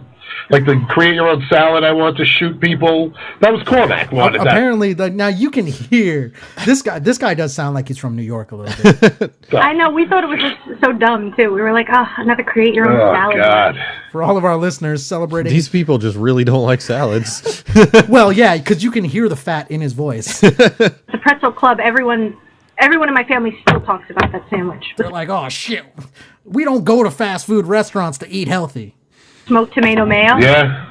It's like, And there's 2 restaurants on Staten Island that still have it. Slow down, guy. It sounds like he's breathing like he's running on a treadmill, but he's not. He's just talking into a microphone. Because they steal it and people like it's disgusting when you go not there. the same. Nah. It's horrendous. But, yeah. For all of our listeners, what Jocktober is, celebration of everything shitty in radio. So we play other people's shows. Oh, that's them? Yeah, that's them right there. For all of our viewers, take a look at that on Mundane's camera. Okay, so this is the Big and Beefy show? Yeah. How many followers? 4,191 people. Get the fuck out. This segment makes me angry more than it does the anything else. The name is literally Chewing the Fat with Big and Beefy. It's like chewing my fat while I talk. That should be their slogan. People, flourandIce.com. Check it out. We got delicious savory stuff. And yeah, tell us, because you were telling us before the show, but tell us about the different flavors you got. But they can't tell us what those flavors are. We got some good stuff. You'll like it. Check it out. Yeah, so we do obviously sweet. Are they doing an interview right now? Good God, he's big and beefy. Holy shit. Hopefully our listeners saw that. Sorry, I'm choking on cheesecake. Oh my God. She's choking on cheese. The only skinny person on this show is choking on cheesecake. Why halfway, why during the show? She's just like, yeah, I'm just eating some cheesecake. Don't mind me. We talked about that last week when I hate that sound. That gross. The chat room. Oh, is he? Yeah, what's up, Ray Ray? How are you, pal? Hey, babe. He's pushing it. He goes, I had several of the flavors. If you like cream and cheesecake. I like Johnny. It does sound like the mafia. Johnny goes, it sounds like the mafia giving fast food ad. But honestly, though, like, is this guy eating the microphone? Because... Well, yeah, because when you're big and beefy and you run out of cheesecake, there's only one other thing. It's like in that scene from Willy Wonka when they hold the microphone to the dad, Augustus Gloop's dad, and he bites off the microphone. But I do like Johnny's comment on that one because it does. But honestly, like, he's like the all mafia. up in the microphone. He's like all the way up on it like Good this. God, Jesus, that freaked me out. King Grib? Get out of my head. I could crust. I heard that in my neck. Well, he was kind of the inspiration because he always wanted, like, I would always make cheesecake. He's like, I want more graham cracker crust. So, like, he's like, what? And then the other guy's just like, oh yeah, I can't get enough graham cracker crust. My soundboard's going to blow up in a minute. You need to chill out. God damn. But it sounds just like him, doesn't it? No, because it doesn't sound like you're struggling for life every time you say something. measure by which I go, like, if it's the perfect amount of I graham think cracker. that is the perfect amount, and I'm glad you said that too, because a lot of them. Man, I'm glad that's Joe Pesci in the background. Hey guys, okay, so I'm here. Where I ditched the body. Where you want me to put them now? We got cheesecake up in here. I like cheesecake. Give me some of that. There ain't no pretzels on this. No, we're fresh out of cheesecake. Let me get some cheesecake up in here before I bury the next body. He just talks literally directly into the microphone, as close as he possibly can. Damn. Apparently, deep throat this shit is the way to go. Or it's not even a crust. That's just like you got to taste it. The two complements. That's what I'm saying. You got to taste it, and then you got to go bury the body. You know, you want me to bury the body. Not that I'm saying we got a body to bury, but if I did, where am I going to do that? Bobbity boobity, right? Pretty much. Boobity body. Yeah, and I like where you can pick it up and almost eat it like a slice of pizza. And the whole time, he's still talking about eating. Was he talking about the cheesecake where you just pick it up and eat it like a sliced pizza? I do like how the cover photo, now Mundane pulled up their Facebook page. I like how the cover photo was significantly skinnier than the other photo you showed me of their most recent yeah, that's when they started. Then they started eating all the food for the Big and Beefy podcast. I mean, you got to be genuine. I mean, they were chewing the fat with You don't Big want and to lie. Beefy. You don't want to lie about your brand. You realize their names are Big and Beefy. At least they're honest. Right? You realize their radio names are Big and Beefy? Big and Beefy. One's big and one's beefy. Because it's chewing the fat with Big and Beefy. I'm not entirely sure I know the difference between the two. Which one's big and which one's beefy? Yeah. Because it's not crumbly. Exactly. And you got to put enough butter in there. Good God. Something every fat person is. More butter. Got Paula Dean Scrimp over on the here. butter More butter. in the cheese, in a crust, and that's why. No, you got to have the whole buttery. Mm-hmm. It's I like a cookie. I also like when she said you don't overcook it. It's got to look raw when you take. Yeah. Not many people really know that. It's got to look raw. It's got to look raw when you take out. Ever since Johnny said that, all I can picture right now is the mafia. Like, I picture them in the back of an Italian restaurant. They've got some guy tied up in a chair behind them with a sack over his head. And there's people. And they're just arguing about cheesecake. Yeah. Look at LaRocco's comment, though. Sounds like the holiday with the family. Because LaRocco's from New York. People make good product, but just overcook it. It gets dry. Like, you can taste. He kind of sounds like LaRocco right there, to be honest. Hey, give me a good garlic dog. Are you big or beefy, LaRocco? Or are you somewhere in between? Because he's the queefy. Yeah, but the texture's never there. Yeah. And you nailed it. Thank you. You nailed it. It's perfect. Yeah, and But yeah, that happened to his shit. You did an Italian night or whatever at Well, the chef's who table. did I leave it with to watch in the oven? I'm just waiting for the gunshots to start going off in the background. They're arguing over cheesecake. You just start hearing gunshots, Boom, boom. sirens in the background. It's the Pasquales. They hit us again. No, whatever you do, don't burn the fucking cheesecake. God damn. Okay, he's very passionate about cheesecake. Do not burn the Don't cheesecake. burn the cheesecake. I forgot the cheesecake. There you go. He finally, we're hearing him have a heart attack. He got too excited. Popped up. He's choking on the cheesecake. His heart Somebody burnt it. His heart just popped. They pulled the cheesecake out of the oven. It was burnt. He was like, It's big and beefy. Have a stroke. The oven. I feel like I'm going to get attacked by someone. If you stare at No, I'm looking because See, they're paranoid like they're the fucking mafia. I think Johnny's onto something here. what is this episode? Big and Beefy go to the hospital? Big and beefy in an alley. Done. Wow. Yeah, we have tons of flavors. I didn't answer your question, but like chocolate espresso, like I was saying, is one of the most popular ones. And then that's the chick they kidnapped.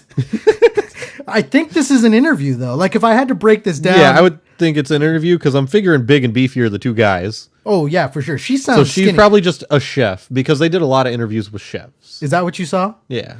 The Mafia does. Now the Mafia, so I hear, has good restaurants. So maybe they do have some good chefs. Got to get that Italian food somewhere. And maybe she's on the show so she doesn't get killed or her family doesn't get killed. But savory, we do like a sun-dried tomato basil with goat cheese, a rigatto with cracked. Oh my God, you can hear him having an orgasm in the Is background. it Big or Beefy that works for the garbage company? I don't know. Hey, man, bobbity boobity. We don't judge like that, all right? Pepper. What was the first word you said? Rigatto. No, right after She made him say it again so he could have another orgasm. someone cracker. Cracked pepper. Okay, cracked pepper. And he's like, I thought someone said crack. I'm like, yeah, I'll take a hit of that. Are we passing that around right now? I'm over the cheesecake. I told you not to use our product. Yeah, you don't smoke what you sell. You snort. Here, sorry. No, it's okay. I thought you were gonna. Well, I mean, we're all from Staten Island. We don't say ricotta. They're all from Staten Island. Is that what they are, Staten Island? She literally just said, we're all from Staten Island. Nicole also goes, you can hear when his blood pressure got high. And then Johnny goes, I picture them having huge hair and tons of makeup. And you know they're all in like tracksuits. Like Adidas tracksuits, all black with the white stripes down the side. Straight up Grand Theft Auto. Wait, that'd be 5. Russian Mafia. Well, tracksuits would be Russian Mafia. So then they're all in just suits. Yeah, they're all in suits smoking But they're cigars not wearing, right now. But they're not wearing the jackets. Sleeves are rolled up. Smoking cigars, eating cheesecake. Playing cards. But no one quite knows what game they're playing. And eating cheesecake. Yeah, they just hold the cards as part of the uniform. Ooh, crack pepper. Each of them have one ace in their sleeve, just because that's how that works. Yeah. Did you hear him? He's like, oh, crack pepper. You're getting exciting over pepper, dude. Crack and pepper. He just heard crack and he lost it. That's what I said. That's how I sell so many. Yeah. First one's free. I'm not entirely sure I get this. I'm pretty sure they just made a joke because he said crack pepper. And then she said, yeah, that's how I get so many people to buy it. And he goes, yeah, first one's free. They come back for the rest. I swear that's where the joke's going. I got to back that up for a minute. I might have. Listen to it. That's how I sell so many. Yeah. First one's free. See? They're fucking drug dealers. They're joking about crack being in the cheesecake. We're listening to God. This is the Mafia. They put crack in the cheesecake. So can we pull? I don't want to do this anymore. I'm scared. It's too late. We're live. Fuck. There's no going back. Shit. It's already on the internet. Come and get me, you pigs. And then actually, It's okay. They're in Staten Island. They can't leave right now because of Corona. That was also a joke. They can't leave right now because of Corona. They're stuck in New York right Good. now. You pigs. Again, that was also a joke, if you're serious. If y'all are listening. Oh, my God. A fig and rosemary, and that was inspired by a Trader Joe's cracker. I was going to ask you, how did you come up with it? If y'all are listening, we know about your whole operation. Shut up. I'm muting your goddamn it. Here it is. We know about the whole operation. He's muted, so your mic's muted. You can still hear me through your mic. Nope. I'm loud. I can hear myself. Can you? Yeah. Well, he's saying that he loves your show. I'm saying we know about your whole operation. With your cracking your cheesecake. Well, if we're going to die, let's die. Okay, fucking board up the walls. Might as well take somebody out with us. Started fucking Jocktober with the goddamn Mafia. Thinking rosemary. I was Weird tasting combination. You can't bring down. You can't bring down a mafia boss while you're at it. Then what's the point? Holy shit! Rosemary and raisin cracker, and I was like, oh my god, like this is so good. Okay. And I was like, you know what would be even better with rosemary than raisins? Figs. Yes. And so I do. Dude, did you hear the guy in the background? Oh my god! You sound like a goddamn warthog. In the background, he's just like. Yeah, every time they announce a new food, he's just like straight up. Oh my god! The rosemary cheesecake, but it started with a rosemary ice cream that I made, and I made a fig caramel sauce. Why hasn't she been on our show before? One of them's getting really excited about this. I don't know if it's big. That guy in the background sounds like the Thwomps from Super Mario 64 when they're about to jump on you. They're like. I believe you, but we're gonna get a lot of people who hate me right now. I've never played that game. Super Mario 64? Never played it. Super Mario. Never played it, bro. A Mario game where it's like a big cement wall and they have a face and they're like, last serious Mario game I played was NES. The first Mario game. They're in that too. But they don't make that noise, do they? They go, no, boink. they don't. They just, yeah. I'll come back. She was working her other job. And what you don't know is after this show, she was tied to a chair. What are you talking about? During the show, she was tied to a chair. Want to drop off samples or you need somebody to taste stuff? The reason she was choking on cheesecake because they were just like, eat it. Eat it. Eat it. It's like waterboarding, but with food. You like putting crack in your cheesecake? That's our jig. Eat it. You're here for the first one, right? Just feel free to drop whatever you need off. Yeah, give us a call every week. And Give us a call. Tell us what you're talking That's about. like waterboarding with cottage cheese. It's like, goddamn. That's the flavor of the day. Yeah. Oh, man. Well, there you go. That's what we got for that Jocktober. That was big and beefy. I don't think I could listen to the entire thing. But you got it right there. Big and beefy. I thought that was a good one, actually. That was a lot better than I thought it was going to be. And apparently we're fucking with the mafia. Now, that being said, before the mafia comes after us, bear with us for 2 seconds because we've got an interview with also someone who's from New York, which I think could kind of regain our credit a little bit. All right, Mundane. I know, like, you enjoyed digging our hole deep in as fast as you could. Also, Laraco, at any point during the interview, if you call Jocktober, we will do it right after the interview. And I'm also going to let people know that we changed the rules on Jocktober, so I will be calling Jocktober if Morocco doesn't. But yeah, here's the difference. If Morocco calls it, it will be much gentler than if I call it. Either do yourself a favor or dishonor on your whole family if Mark has to call it. What's that? We need a little cowbell or the little symbols. Shame. Shame. Every time. Oh, like the little bell. It's like ding, ding, ding. Shame. Ding, ding, ding. Shame. Every time. Ding, ding, ding. Shame. Every time his name is mentioned, that's what we did. That's your new sound effect. Yep. Illuminati confirms gone. It's just ding, ding, ding. Shame. We can make it happen. All right, guys. Check this out. This is a really cool interview. Really great band. The song you heard during the last commercial break, 308 Ghost Train. And I really think you're going to like this. We talk a little paranormal. This is one of the first bands where they say some things that I don't necessarily agree with. You're going to notice this band is clearly from New York or something because they sound like Laraco.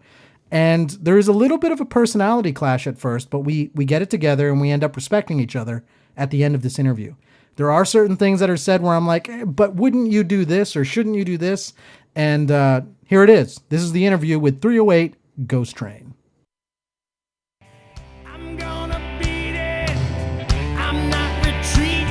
Every morning when I wake up, I shout big C. You're not welcome here. All right, ladies and gentlemen, welcome back. And we have another special guest on the line. Today we're talking to the lead singer, one of the members from 308 Ghost Train. We're talking to Train, also Anthony Caruso. Want to welcome you to the After Hours show. Hey, thanks, Mark. I appreciate you having me today. Yeah, so kind of just for all of our listeners right now, I think, so basically our show, we're not scared to talk about kind of like paranormal things like that. So just the cover of your album already kind of intrigues me. I don't know, it's probably not quite what I just made it sound like, but for all of our listeners right now, so your band is called 308 Ghost Train. How did that come to be? What's the meaning behind that name? I have to say to you that it could be construed as paranormal in a lot of ways, especially after you get done hearing this story. Okay. Because the 308 comes from John 308, where the wind blows where it pleases, no one knows where it comes or goes, but it's in everyone born of the Spirit. And since I write a lot of the songs, or used to write a lot of songs in my sleep, on the first EP, most all the songs were written, some part in my sleep. I'd wake up with the melodies of the words in my head. I believe that the ghost, who a lot of people call the spirit, the ghost is my musical director, and of course they call me Train. Henceforth, you have the 308 Ghost Train. Oh wow! That was a lot more than I expected, but I like that, and that's also interesting too. So, do you find that happening a lot, where you're kind of walking around, whether it be the hallways, and you have something in your head, and you kind of just, I don't know if you use your phone to record just tempos or beats? Absolutely, it's a part of my life. as much as somebody who goes and eats breakfast, lunch, and dinner. So now let me ask you this, because that could lead to, in a good way, I see that you would have an easy time kind of putting together an album. How often does it happen where you don't get all the songs on an album that you would like? Well, I mean, it takes a little bit of time. I'll tell you, I think that's the main thing is that I started writing this album back in, March of 2019 and only came up with 5 songs, so decided to put that one out as a first EP. And then all of a sudden after that, I started running into more songs a few months later and started writing this second EP. So I guess the first album will actually be complete probably by the end of this month. Okay, good. The end of September. We're going back in the studio to record the last 3 or 4 songs. Perfect. And then that whole compilation that happened, back in March of last year and released in May will now come to a full circle, and there'll be 10 tracks or 11 tracks that could actually be, put together as an album. The breadbasket kind of fills up, and then it empties, and then it starts to fill again. It's like a kind of that's an analogy I can give you. Right. So when we're looking at the songwriting process, how does that work? Because I know sometimes when you have multiple people in a band. Now, in your scenario, I believe there's 3 other people, but 4 total. How is the songwriting process? Do you do the majority of the writing, or is it kind of whoever comes up with an idea and then you guys learn it? I guess I'm kind of like that's my gift in the band. The other guys are gifted in their own musical ways, and my gift is the songwriting. But what I do is I bring the song to the guys, pretty much kind of sketched out. Finished either on acoustic or piano. And then I let the guys put their own interpretations into the songs, whether it be Nate doing the drum parts or Anthony doing the lead melodically, and we work through it together, or David putting a nice groovy bass line, or just going laying back in it. And I let them put their own signatures on it, and then, of course, I share into the songs with them. So, because I feel like that's all part of the creative process. So basically the songs start kind of with me, the foundation. Kind of with the band, too. How long has your band been together? Well, we've only been together for about 2 years. Okay. It's a new project, and these guys have been playing forever, but, they were playing for a long time with other bands, and, but we came together, and actually I found most of these guys. I went searching for them. I went out and I did the work, and I looked for the right members with the right look, the right skills and chops and plays, and put it together, and I did that during the first EP, and I settled on these 3 guys, and we came together and we became a unit. And then a pandemic hit. We were getting ready to go on tour, and the COVID-19 thing hit. Yeah. And of course stopped everything in its tracks. Yeah. But I'm going to tell you the paranormal part of that. There's actually a good side to that. Because of COVID, we probably are one of the very few bands that have benefited from it, because I guess with more people sitting at home searching for stuff to do, people were looking for music and they found us. Oh, wow. They found us on SoundCloud and Spotify. And I'll tell you, I think yesterday we hit 32,400,000 streams in the last 3 months. Oh, wow. Well, that's really good. And I noticed, too, so for all of our listeners, we're talking to Train from 308 Ghost Train. You can check out some of the social media that band has, so on Twitter, Facebook, Instagram.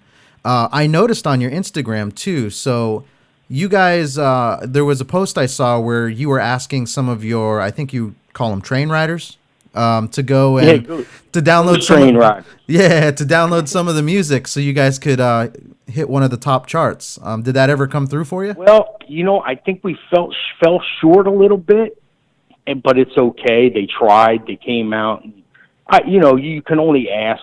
Really, to tell you the truth, I really don't like asking for that, but I did want to just give us a shot to see if we could get on Billboard, and we're so close. Right.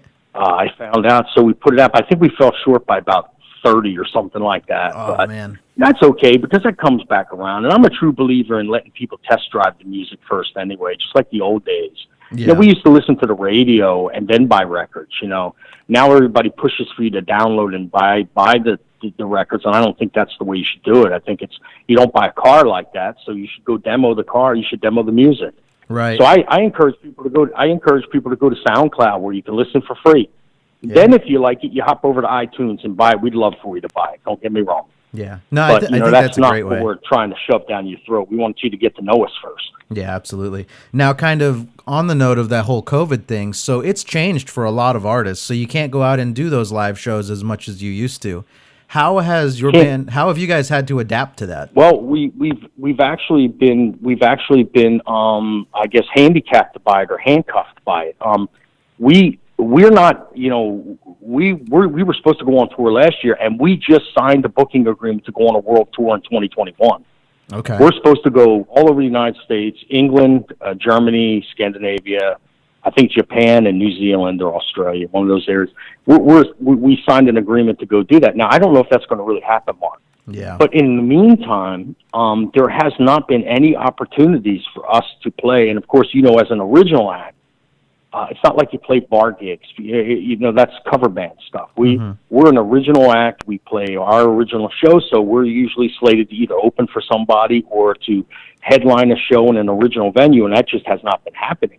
Yeah.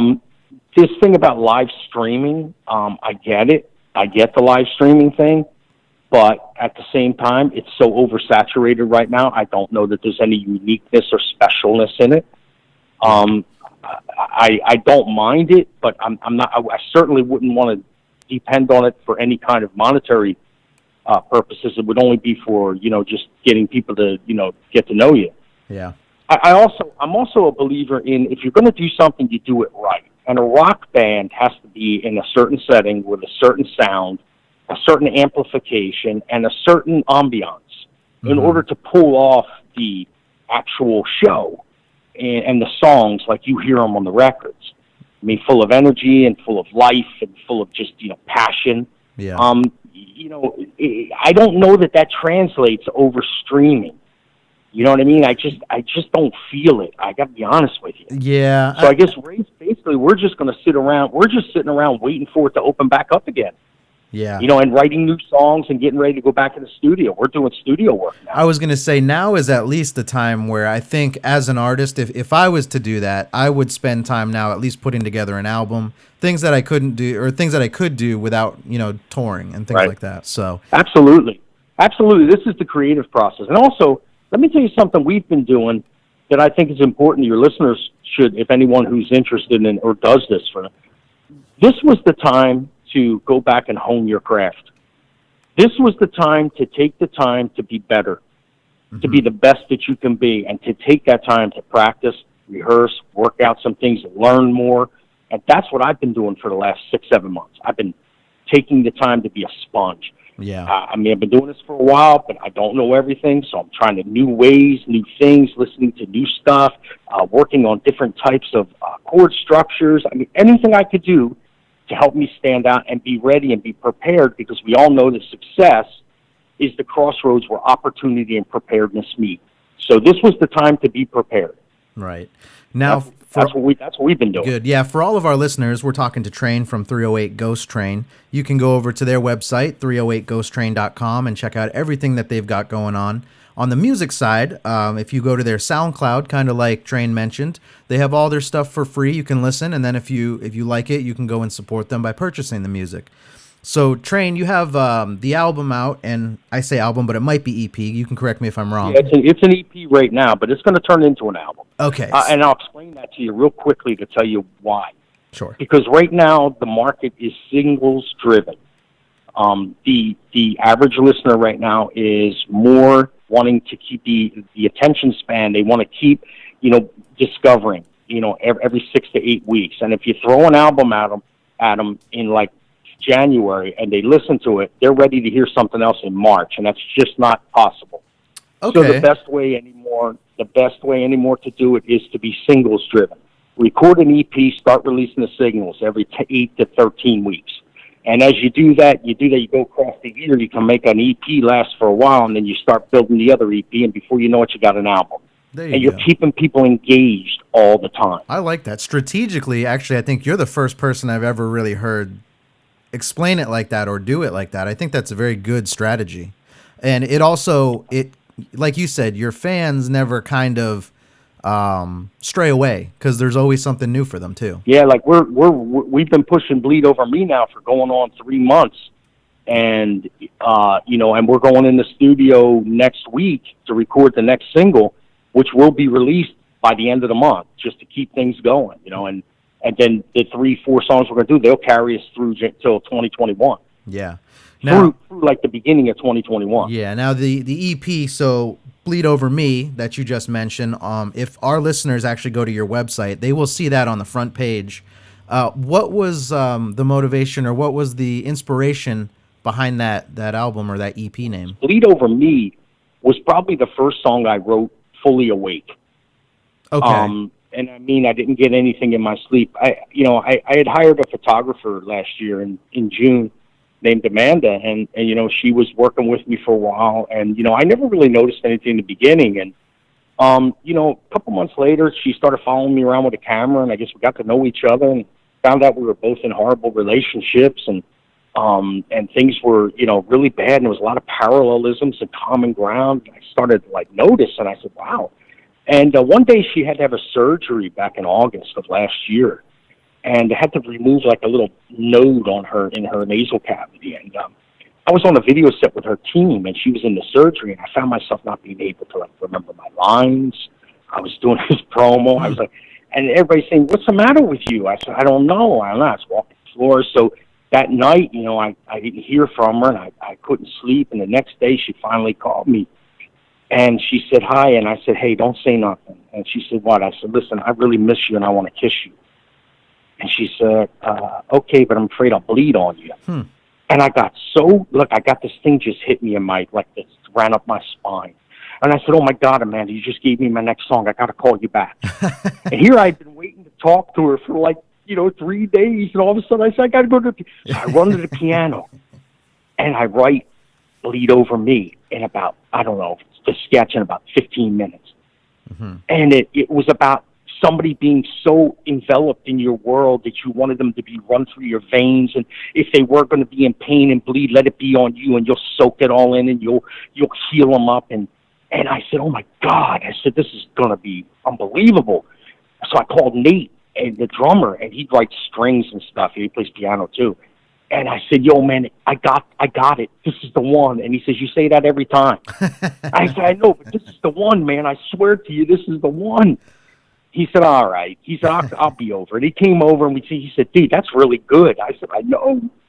So Bleed Over Me came because a guy fell for a girl. Okay. And it's just 9.6 million plays on SoundCloud alone. It's the largest playing single in 308 Ghost Train. And what happened was people listened to Bleed Over Me, then came back and started listening to everything else, and that's why it's 32 million today. Are all your songs like that? So kind of, I know that when we talk to some artists, so that is a great story behind the song. Do all of your songs have a story like that, or do you write some just sometimes in your dreams they come to you and they're just fun songs? Well, I'll tell you, a lot of them come because of life experiences and dreams, like Warren. I don't know if you ever get a chance to listen to Warren. I was at the end of my rope back in February of last year, and I was really in a horrible relationship, and I was really thinking about just giving up, man. I mean, seriously, I was at the end of my rope. Wow. And I went to bed that night, I guess it was, I don't know, it was February or March of last year, and I went to bed one night, and I was I was really, really in a bad place. And I had a dream. I woke up about 5:30 in the morning with about some of the melody and some of the words. I'm warm, but I'm holding on. And a couple of the other little lines. And I said, oh my God. And I went and I ran to my studio at 5:30 in the morning. My little thing is right in the other room, in the living room. And I started picking up the guitar. And in about 20 minutes, I had this song that talks about how even though you're worn, you're going to hold on, try to make it one more day.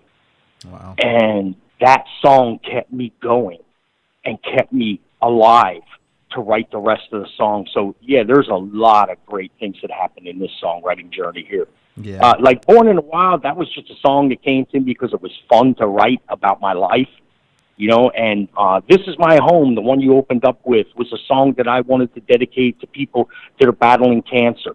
Okay. And I wanted them to, their fight song, an anthem, an anthemic song about, just really, really hanging in there, because we know it's a lot about attitude. Right. So all the songs have a special meaning. I'll Break Your Heart was written in my sleep. That was a song I wrote looking for love because I had never had it before. I really Now the songs I wrote for this EP are songs where I found love.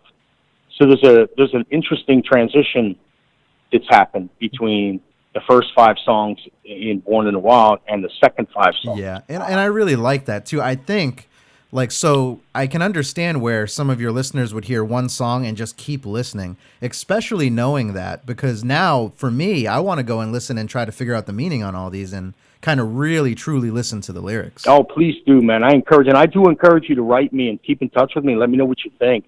Yeah. I'd be very interested to hear what you have to say, and I love when people give me their feelings of what the songs do for them and which ones they like the most. It does something special for me, and it helps me to understand what I'm doing. Believe me, sometimes I don't understand what I'm doing. Right. Yeah, and that's the other thing too. I wonder how often that happens to you where because you actually have meaningful lyrics where you might actually affect someone's life in a way you weren't expecting, like a good way. Yeah, Mark, it happens all the time, and there's some special moments that stand out more than others, but there's people that come up to me all the time, and they tell me, oh my God, I listened to I'll Unbreak Your Heart, and it really helps me, or I listened to Warren, and gosh, it got me through the day. I mean, you would not believe. I had a girl one time who was contemplating suicide or something, or contemplating bad things, and I met her one day, and I said, why don't you listen to this song? And she was just in tears, and I gave her my phone. I let her listen to I'll Unbreak Your Heart, and I signed a CD for her. Well, about a year later, somebody else, this is how small world is, somebody else I know happened to be with this girl, and they wrote me, they said, Train, I'm with some girl who said you saved her life. Oh, wow. I said, really? He said, yeah, here's the EP. She carries it around with her, and it's still in the plastic. She listens to the music on the digital, and it's got her name signed to it. And the only reason I remember is because she had a name spelled different than, and I don't want to get into that, but different than it. And I remembered spelling it like that. I said, oh my God, that's that girl. I told my buddy Jim, I said, that's the girl that was crying that day. He said, yep. Oh, wow. And she's doing really good, and she got married, and she said she got married, and she's doing really well. And I'll tell you, I almost start crying. Yeah. I really did. And that's really, to me, that's kind of why you do this, or at least that's what I would imagine why you do this. I don't know. You know what I think though too, Mark? Sometimes you don't think too much about it because I feel like I'm just a messenger. I'm not really the one controlling what the message does or how it affects or how many people. I may never know the people that it affects, but my job is to do the messaging. But it also is rewarding to hear those stories to say, wow, what I'm doing is really doing something to change somebody or a certain group of people's lives for the better. Right. Now, for all of our listeners, we're talking to Train from 308 Ghost Train. Go check out everything that they have going on at 308ghosttrain.com. Now, Train, just one last question kind of before we get out of here. We have a lot of listeners that also they're kind of, whether it's, playing acoustic guitar and doing kind of the local gig kind of thing. Do you have any advice for people that are, especially right now, I guess, trying to continue playing music and doing what they love? Yeah. Main things I would like to say to people is that I'm the perfect example of, what perseverance and just, relentless pursuit of your endeavor can do. You just have to stick with what you're doing, believe in yourself and believe in what you're doing. Take this time to prepare more and better. Don't sit around waiting for the world to start back up again. Be ready for when the world starts back up again. Yeah. You can either watch the world go by, wonder what happened to it when it went by, or make it go by. Be someone who makes it go round. Yeah.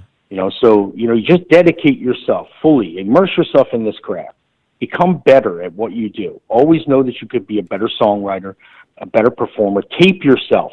Watch those tapes. We do it just like football players do game film. We do it all the time. That's great. We'll have Amanda film us every time we do something. I want to see what kind of facial expressions I'm doing, whether I look funny doing something. I mean, take this time to work out the kinks. Yeah. That's what I would say. Absolutely. And keep on doing what you do best. Be passionate about it, bro. Yeah, I like that. And that's really good advice too. Now, Train, so before we get out of here, I want to give you a chance to kind of promote everything that you've got going on. Anything you want specifically, feel free to do that. I know we talked about your Twitter, Facebook, Instagram. All of our listeners, I highly encourage everyone to go check out the SoundCloud for 308 Ghost Train, Spotify, iTunes. But anything else you kind of want to say to our listeners before we get out of here? Okay, all I want to do is I want to give you all a chance to introduce ourselves to you and get to know us. And I think the best way to do that is on SoundCloud. Okay. Go to SoundCloud.com, put in 308 Ghost Train, listen to the music. Okay, let it find which song resonates with you, because we're finding out that each one of the songs pulls a different train car. A different set of people like the different messages in the different songs. That's actually building a movement. So be a part of the movement. Be a part of what our journey is. We welcome you aboard. And come take a seat, strap in, and go for a ride. And the next single's coming out, Never Getting Over You, which will come out sometime, I think, September 29th, somewhere around there. Okay. So we look forward to, hearing what you have to say about that. We'll be posting that up on SoundCloud right away. So look out for that. And, like I said, just all aboard.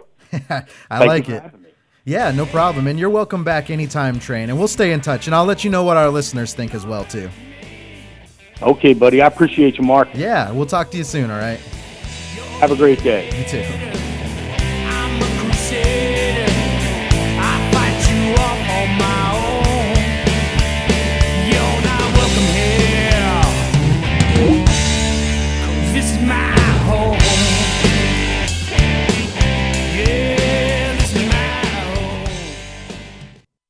With the COVID-19 pandemic changing our lives on a daily basis, you need apparel and accessories that make a statement. Pull out your phone or laptop and type www.respecttherona.com. Respecttherona.com. Apparel and accessories for people that take the pandemic seriously. First-time visitors get 15% off or free shipping with purchases over $125. Instagram.com/respecttherona. Facebook.com/respecttherona. Twitter.com/respecttherona. Pinterest/respecttherona. YouTube/respecttherona.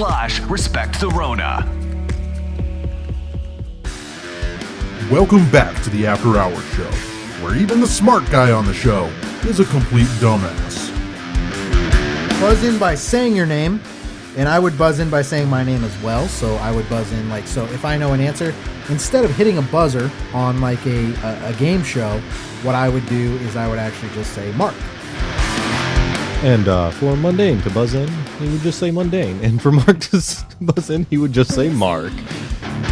What a great explanation we have here. My pussy is like a machine. Okay. Well, I'm explaining it for the new... God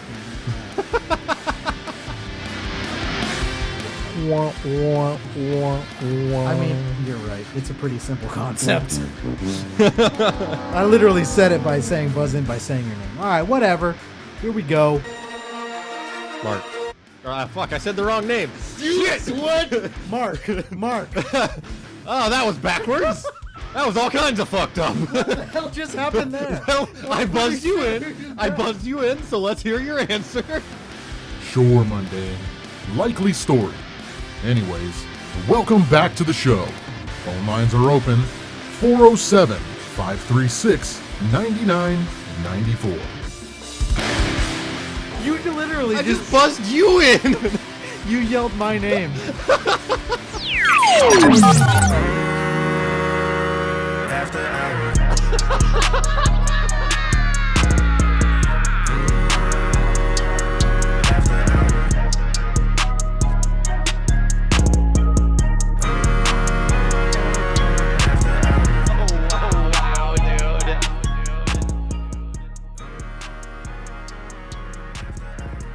All right, ladies and gentlemen, welcome back to the After Hour Show. Mark Hamill here from After Hour Comedy, joined by Mundane from Twitch, YouTube, everything that is streaming related. And we've got a little bit of a controversy going on right now. And I feel like the person that was so scared to call Jocktober, I feel like literally if we were to take it and put it all in one word, what I see in the chat. Yeah, that's Jocktober. I mean, does that count though? Because technically they're different messages. Is there a timestamp? Do they all come in at like literally the same time? Pretty much. Because that would be, in my mind, like the deciding factor. And I'm trying to log onto my Facebook so I can kind of specifically see what's going on here. And I don't know, man. Mundane, you think we should call it? You think we should do a Jocktober on them? For sure. Oh, man. And that saves it. That means I didn't have to call Jocktober on that one either. So it's kind of fantastic. Vicky says it counts. Oh, and okay. Well, so technically, well, it counts. I was going to say technically, if Vicky really wanted to, she could literally. Oh, yeah, she's getting serious about it. I was going to say if Vicky really wanted, she could literally say that Jocktober counts. Johnny goes no. Vicky goes it fucking counts. Nicole goes. It counts. Nicole says it counts too. I don't know. The votes are coming in. It seems like it counts. It's throwing me off having my soundboard over there. I gotta have it over here. I'm sorry. It counts. Definitely counts. Well, okay. Johnny's going no. It technically doesn't. It counts. This is tough.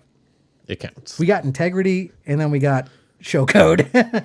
So are we going? All right. It counts. Okay. It counts because it's LaRocco. All right. I'm gonna give. Okay, we're gonna give LaRocco a couple seconds. I will give LaRocco like maybe a couple seconds to figure out what's going on. If he wants to call it, if not, I guess it will go down to votes. Which is 2 for yes in the chat. 1 for no at the moment. 1 for no, so technically a yes. And I vote yes. Now, LaRocco, remember, if you call it, it's going to be much less painful than if we call it. And what are we talking about? We don't even know what show we're going to talk about. It's just going to be less painful. Yeah. So that doesn't count, dude. It counts. All right. So, all right. Well, damn. All right. In the meantime, I've got the perfect like time phrasing, or not time phrase. I've got the perfect, the Jeopardy music, the do do do do. You know that song? Yep. I'm not going to play that. I'm going to play this. Here's us talking about the debate. This is the song of 2020. Would you shut up, man? Look, here's the deal. I don't trust Oh him yeah. at all. What do you? For all of our listeners, again, I'll share my screen. Here's the deal, LaRocco. It counts. He wants to shut down the country. Let me shut you down for a second. Here we go. I've done more than you've done in 47 years, Joe. Do I get my time back? Now we're waiting. We're trying to figure out whether we're going to call that Jocktober, which this is much more debating than we should be doing, by the way. You want to know something? Hold on. Pause the video. Okay. Yeah. LaRocco says it's 2-2 on the votes because he voted no himself. Well, guess what? As one of the hosts, Don't burn it. I'll burn it on him. I'll burn it on him. Save yours. Yeah. Save yours. One of us has to burn one right now because it's getting burnt. All right. Save it.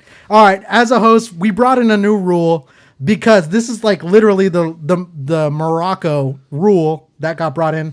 Don't burn yours. Save yours. All right. I'm gonna burn mine. I'm gonna call Jocktober. All right. I'm calling Jocktober. I'm calling Vicky said swiggity fucking swooty. Kenny says it counts. That's 3-2 on There him. we go. Boom. Jocktober. I'll burn mine. We're going to get into it. Ladies and gentlemen, it is the moment you've been waiting for. It is time for another Jocktober clip. Oh yes, it's a celebration of everything shitty in radio. It's fantastic. We'll do it live! Fuck it! Do it live! I'll write it and we'll do it live! All right. Now, if you guys were listening to the interview, we were holding up signs during that whole interview. Here's one that says, LaRocco, thanks for not being a pussy. Here's another one. This is a really good stick figure drawing, by the way. Stick figure drawing, that's us, the radio show, Stick Figure Us. Beating up LaRocco, and it says Jocktober, bitch, and then it's got a thing that says LaRocco next to it. This is all again for all of our listeners that were actually watching during the interview. There's a lot of good stuff that you need to see going. This is the high level shit going on right now. All right, mundane. Now, are we going to be gentle? Because I could be a dick. I could be a real dick right now. Are we going to be? We're going to be dicks. Because he didn't call it? He wouldn't call it. Right. The second week in a row where he wouldn't call it. I know he wasn't going to before the end of the show. Okay. We're going to be dicks. All right. Well, then let's name the show. Because I wasn't going to name the show. Actually, what? When I originally... that would have come out at some point in time. No, because when I originally designed this, it was to not name the show. Because this was a show that we used to promote. The reason I say used to is because they haven't done a show in fucking 3 months. No, they did one last night. They did one last night, and they Look made at Vicky's comments. Though. Yeah, they did one last night, and you want to know what? Vicky's trying to get us a Class D felony. Why? What is she saying? Go in raw with no safe word. Well, okay. That's how you get a felony around here. Well, no, but here's the thing, and I like that you brought that up. They did a show last night. Did you watch their show last night? I watched part of it. I fell Was asleep. it the first fucking hour where they just had hold music? No, I didn't see that part. I recorded their show, and we're gonna listen back to the live show that they did last night. Look at Vicky's last comment. Yeah, tears make great lube. It's going in rough. It's going in rough right now. My pussy is like my chin. Yeah. Okay. So it's going in right now. Is this where LaRocco just tuned out of the show? He's not watching we just anymore. Lost if I see a viewer drop. Butt slam! He's going down. I was gonna be nice, LaRocco. I designed this to where I didn't even have to say the name of the show. And you know what Mark said during break? He said if you would have called it on yourself, we would have released the Taco Tony files. But you didn't. Well, you done fucked up, son. See what you did? Yep, there you go. Pussy. Nice. Who said LaRocco's name in the background? Oh, you heard that too? I thought that was a ghost. Pussy. Oh, there it is again. You might have a ghost in here. Hold on, my phone's ringing. Pussy. Oh, LaRocco's calling. What is? Pussy. Oh, just got an email from LaRocco over here. Shit. Pussy. Oh, he just texted me. Should have answered his call, I guess. Yep. Wow. We haven't even gotten into Jocktober. We're just roasting LaRocco at the moment. Yeah. Nothing else happening. Just roasting LaRocco. Yeah. Pussy. Stop texting me. We get it. That's him. This is the 3 messages. First one said Pussy. Jock. Here's the second one that came in. Pussy. Toe. Here was the third one that came in from the stream. Pussy. That's where it said bird. Jocktober. All in one. That's what we hear on our end when he comments. And that's also how I know half of our listeners are illiterate. Oh my God. My pussy is like my chin. There we go. All right. All right. So I wasn't going to say the name of the show, but fuck it. You want to talk about Camarilla Cafe? Let's talk about Camarilla Cafe. All right. That sounds like $50, $25 piece. Ads right there. Go twice. for it. Yeah. That's we'll bill you. We'll bill you. Don't worry about it. Our people will get with We'll send you an invoice. Our people will get with your people. And next week, you're going to see the studio look totally decked out because you paid for all of it. The difference, though, is our people are just going to get with your email that you may or may not answer. Depends on if your computer's working that day or not. I like how... Just like their streams. There's no LaRocco in the chat. He's on the toilet. His butthole is clenched as tight as it can be. He's like, oh, shit. I like how I started the Jocktober before we could start the clip, though. He's like, I used to love Jocktober. You guys ruined it. Fucking crying and shit. He's like, oh, it's funny unless you make fun of me.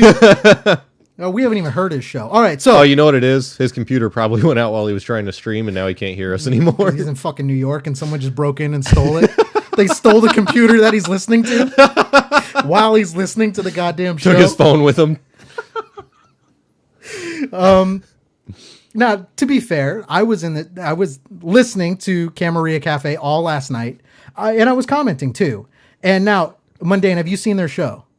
Yes. I mean, you might not have had to watch the full thing because very few people do. So, but there are 3 hosts, and those 3 hosts, you have LaRocco. He's got like the left side of the screen. I don't know. That one night the professor called in, I listened to the whole show. Oh, well, because that was the best part of the show. We had to wait for that part, right? Fuck, I have that somewhere. I should. Damn it, I forgot about that. I do have that somewhere. And then so LaRocco's on the left side of the screen. There's a guy in the middle. He's very round. Was that the one that looks high or the other one? No, he's not the one that looks high. He's the one on the right, right? The fat guy's in the middle. And then they have a guy on the right, which looks high. The guy on the right looks high. Also, now, if I had to just go out there, I'm like, he also looks like the guy in high school that got all the girls. Just that kind of lazy. The guy on the right?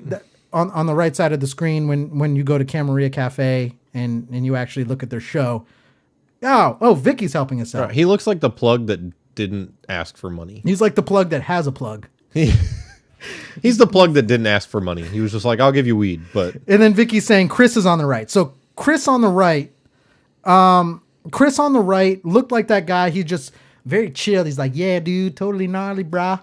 But he stays so quiet through the whole show. He's just sitting over there like... Well, because he's fucking high. It's because he's high as shit. Whoa, dude, I never thought of that.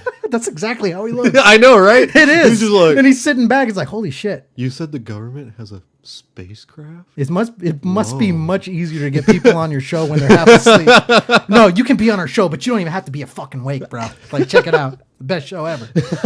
Rocco finally commented. Yes. Okay. So, dude on the right, high as fuck, totally established. We got that. Guy in the middle, he's more round, plump, portly. Like if you had to paint someone's face and make it and paint someone's face just orange, and then have someone walk into the room and guess where the pumpkin is, that's the dude. And the guy on the left lives in New York in like a studio apartment that costs $2,500 a month, and that's why he can't afford an aux cord to do his Skype interviews on the show. Oh shit! What interviews? They can't get guests. All right, so I tuned into their show. And bro, this is what I heard. Which at first I'm like, okay, because we play some ads. Instead of music, we play some ads. We got some shit to get through at the beginning of the show. So I tuned into their show, and this is what I heard. All right. Is it the elevator music? It's the elevator music. Okay. So we tune into the show. I'm like, all right, I'm digging this. I'm like, okay. This is the automatic music that starts playing. I'm going to keep playing this through this whole time. When LaRocco's computer crashes, this is the automatic music that OBS is like, yeah, we should play something so it's not Dead Space. This is like when his computer is like, oh, fuck, this show sucks. His computer's even like, well, I got to fill in the background noise. He's running an AMD Athlon processor over there. Meanwhile, LaRocco literally on an elevator deep-throating his phone. and then when the show starts is when he gets to his floor. The video feed is like the kid in Zoom that just takes a picture of himself and then puts it as the background so he can walk away. He's actually in an elevator. This is just the music playing in the background. That's what I'm saying. His show starts when he gets to his floor. Okay, so I thought the show was going to start right here. Nope. Okay. All right. I guess we're going to keep going. We're waiting for the drop. That's what it is. Yeah, we're waiting. That must be. My phone is vibrating a lot over here. I see 2 different text messages. So we're waiting. We're waiting. Okay. Yeah, still just waiting. All right. So I thought at some point, right, there is like for us, like you're talking about like maybe 20 seconds. I can tell you one reason that your phone wasn't vibrating. Why? A notification that Camarilla Cafe was going live. And if they were, you would hear this. Which, by the way, I applaud the Rocco for not getting a copyrighted song, because you play this long enough where you would get sued. Yeah, they would be like, nah, this isn't okay. This is way more than 10 seconds, sir. Although... Okay, here we go. The show. Music comes back on? Wait. Where's it? Shit! He just had to pull the bar back. Start again. I thought it was the fucking show. Holy shit. Honestly, though, even with the non-copyright music, I'm surprised they didn't message him and be like, yeah, we don't want this on your show. What the fuck? So, I don't know. Like, are there quizzes going on? Like, on the movie screen where I can answer quiz questions at least? What the fuck? This is like the background music to, what is it? One eternity later. More music. You totally edited that in, didn't you? Yeah, I added that. Oh, what's the name of it? Charlie Brown? No. Teachers use it now, and it's like a game where you can... You're out of my loop. That's not me.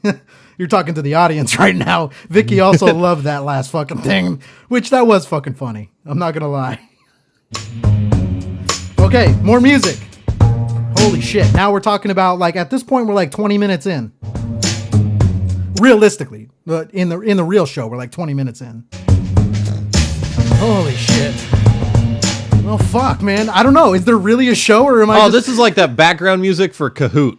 I don't know. When you're answering the questions, this sounds like something that would play in the background. Where you can make your own quizzes. Yeah. Yeah, okay. Yeah, and it's like a colorful screen. They play music, and then, like, you have to answer the questions on your own computer. Right. Okay. 3:28 a.m. Okay. More fucking music. Great. Fantastic. We're doing great. God damn it. Now, if you guys are wondering what Camarilla Cafe is all about, technically, they're all about conspiracies. The only conspiracy I'm seeing here is that there's a fucking show.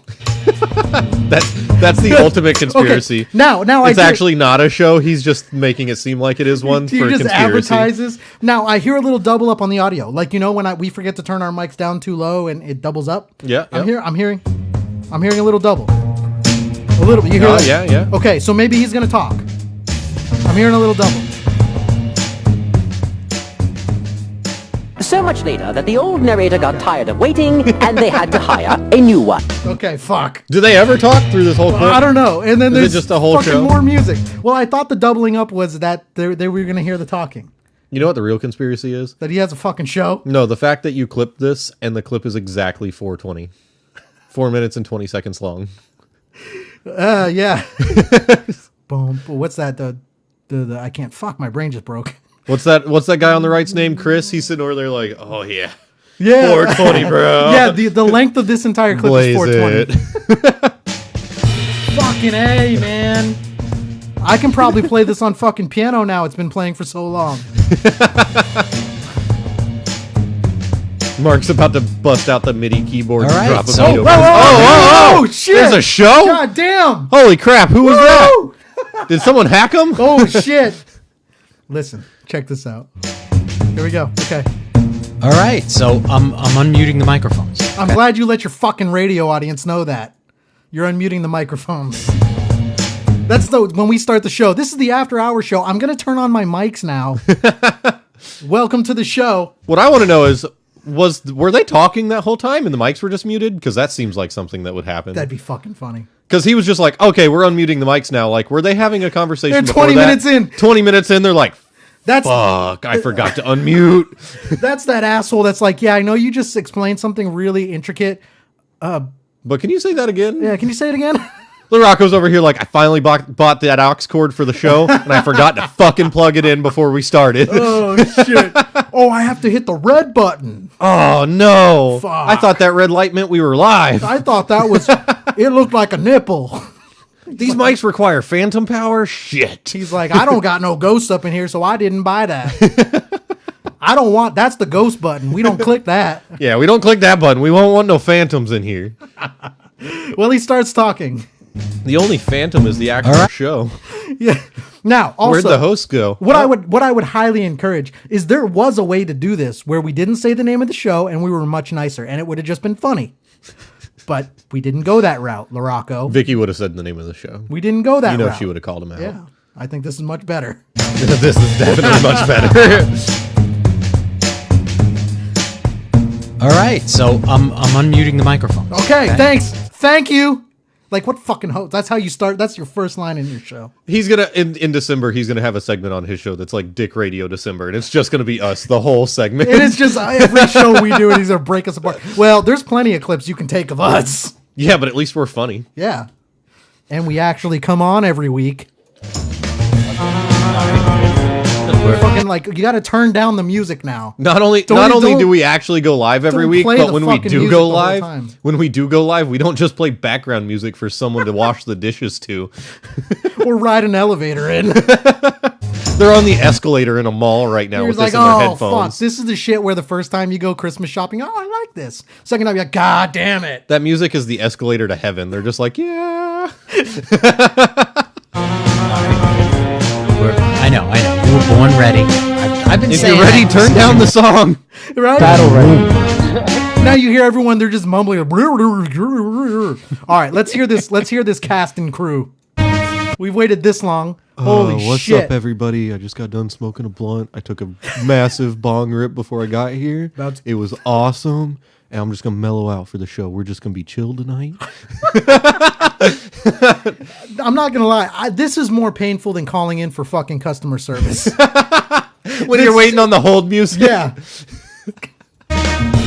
At least with what you edited in, if hold music was like one eternity later, I would at least have a good time. A little funny. Just randomly, too. Now we're going to come over, and I believe that we should be live right now. You don't fucking know?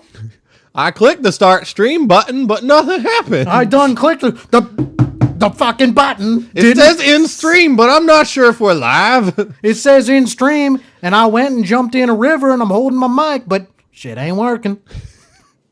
Everybody got the notification saying we went live, and they must have thought we were lying because nobody showed up.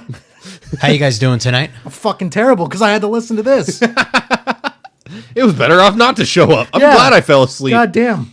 The elevator music's probably what put me to sleep. I almost fucking drove my car off the road because it's fucking music for 20 minutes. Good, man. How you doing? This music had me staring at my phone while watching the video on Facebook while driving. Larocco goes, it's fake news. It's fake news. I don't know, man. It seems pretty real. It's pretty fucking real. All right, so we listened to like 5 minutes. Okay.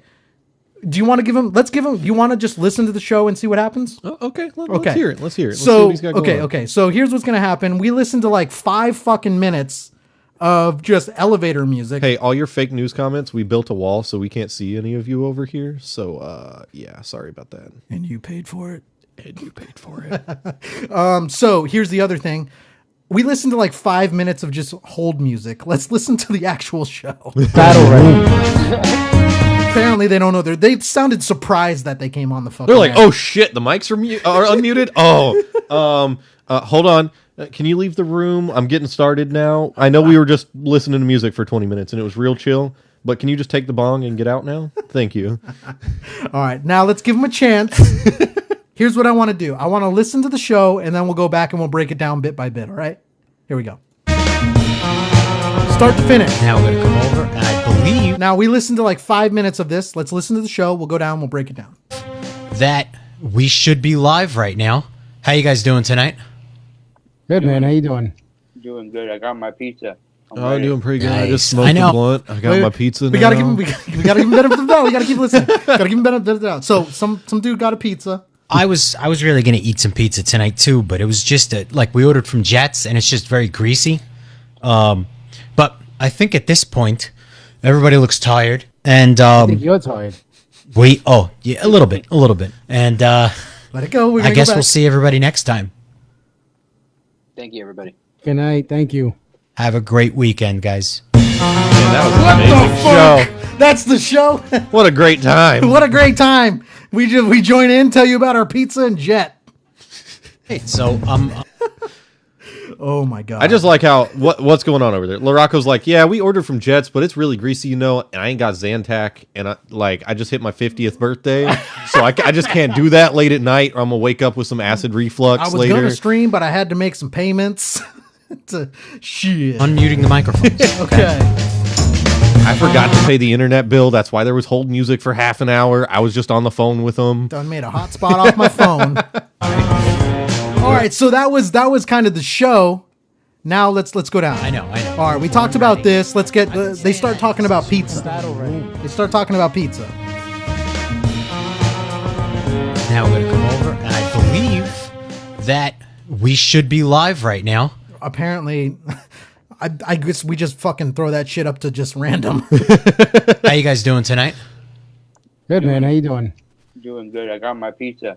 I got my pizza. Yeah, I'm doing pretty good. I just hit my blunt, and yeah, now I got pizza. I'm a little hungry, but What was that we're show we gonna be talked about fine. earlier? Beef and Brady, beef and big and beefy. Big and beefy. This is Which one's big and which one's beefy? big and beefy. This is large and chunky. Ready. Nice. I know. I was really gonna eat some pizza tonight too, but it was. Bird's gonna show my face too. He just got a fucking. I don't know, in napkin locker- right in his shirt. Depending on whose camera you're looking at, it could be short and stocky, big and round, or tall and chunky. Holy shit! And this podcast is just called Goddamn. Goddamn. Just No, this podcast is called Diabetes. My name's Ronald, and I got diabetes. And that's why they only air once a month, because when you're waiting for your shot, you can listen to it in the waiting room. Jets, and it's just very greasy. But I think at this point, everybody looks tired, and I think you're tired. He's like, I like how Tired of listening to all that music. Goddamn. yeah, a little bit, and I guess we'll see everybody next time. Thank you, everybody. Good night. Thank you. Have a what great weekend. Which one was it? Which one was it? It was the one where it was like about tailgating, where their episode was like 2 minutes long. They did better than you. At least they had 2 minutes of content. Yeah, you had like 45 seconds of content and 4 hours of music. Like, the only thing you did better is you didn't sell out and have ads, because no one wants to have ad space on your show. Holy shit. You kind of have to air regularly to have people buy ads from you. Yeah, they even had ads, didn't they? Yeah, they even had ads, so I mean... Oh my god. Can I buy an ad on your show that just extends for the entire time? Can so I that actually we don't pay have you to listen never the music? advertise anything I do? Like the opposite of that? Can I pay you to advertise for your entire show so that somebody can listen to something other than music? Can I just pay you not to talk? Ads are better than nothing. I will just any ad, just And that you know music. what? Put an aux cord for the interviews on your Amazon wish list, and I'll go and buy you one. That way you can at least talk to people on the phone, since you can't use Skype through your computer for some reason. Hard drive's a little too small. You got that 256 megabytes of storage space. Well, I will go in the defense to that. Like you could have the best connection in the world, and it's dependent on what the other person's using. Yeah, but when we called in that night, it was literally him holding his phone to the microphone. Oh, that's true. That actually did happen. And that was literally the Animazing podcast, where there's the gap between, because it's like, hold on. And he did have us on speakerphone. Okay. Maybe I'll have to pull. I should have pulled that audio. Damn it. I dropped the ball on that one. All right. We don't need to pull the audio. It's just music again. Oh, man. Holy shit. It's music and then us, and then the show ends. Holy shit. You thought you stole the show with Animazing. That was it. That's what we got on Camarilla Cafe. I don't even feel like I need to plug them right now. I mean, like, that is just kind of... It is... We're just gonna play the music for the remainder of our show now. We're gonna head out. We'll unmute the microphones like 30 seconds before the end. We're gonna order some pizza so that we have something to eat. And we'll be back in a little while, guys. Just see you later. Holy shit. It would have been easier. What did Vicky say? No safe word. No safe word. No safe word. Holy shit. But then Vicky also got mad because I said something about acid reflux. Oh man. I'm sorry that I'm 21 and don't have to worry about that. So we we strike chords here. This is where we break down to the song. What was that song? Fuck your feelings. You fucking snowflake. Holy shit. All right. Breaking down barriers. This is how you know. We just went on the offense of everyone at that point. All right. Okay. I got to figure out what we're doing right now. A video, an ad, something.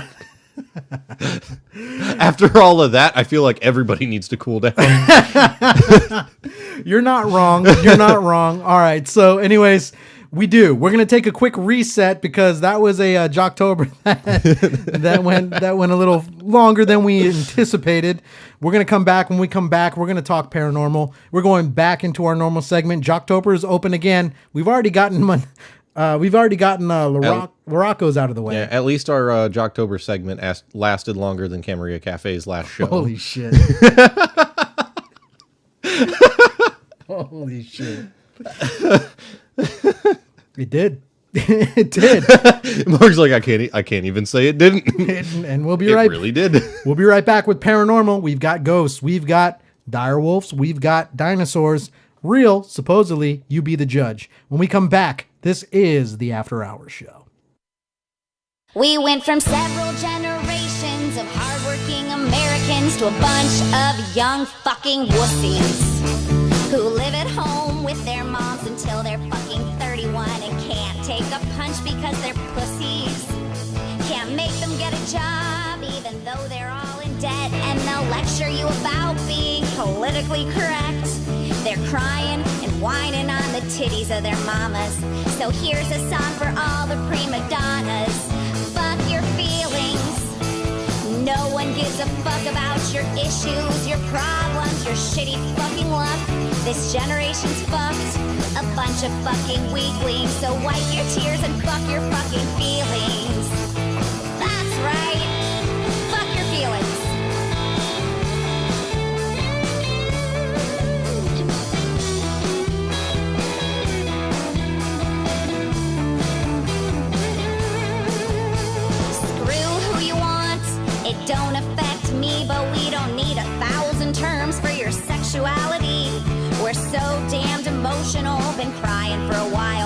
The world can't run on rainbows and unicorn smiles.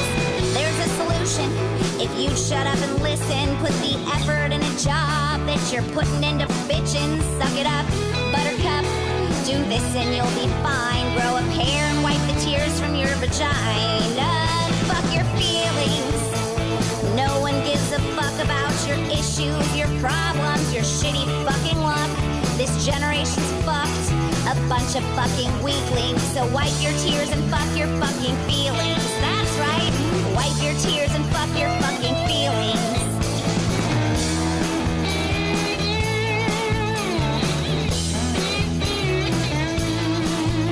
The timeout generation that needed the switch got participation trophies and trolled the internet. Social media warriors who sit at home and pout. Now these weenies want a bunch of fucking handouts. Fuck that and fuck your feelings. No one gives a fuck about your issues, your problems, your shitty fucking luck. This generation's fucked. A bunch of fucking weaklings. So wipe your tears and fuck your fucking feelings. That's right. Wipe your tears and fuck your fucking feelings. It's easy. Just wipe your tears and fuck your fucking feelings. Fuck 'em all.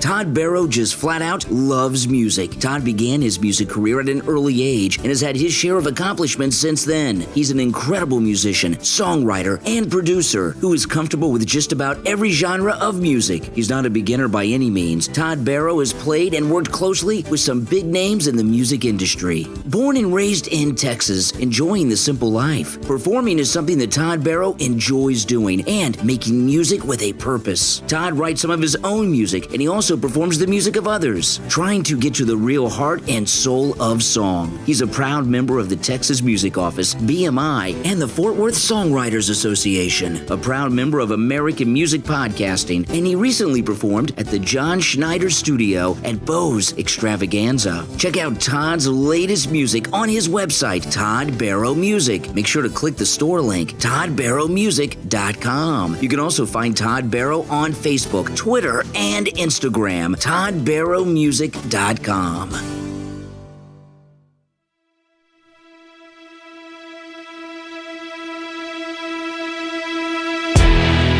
Yeah. You know what it is, it's your boy Renegade Poetics, Street Poetics Entertainment. Representing the After Hour Show, baby.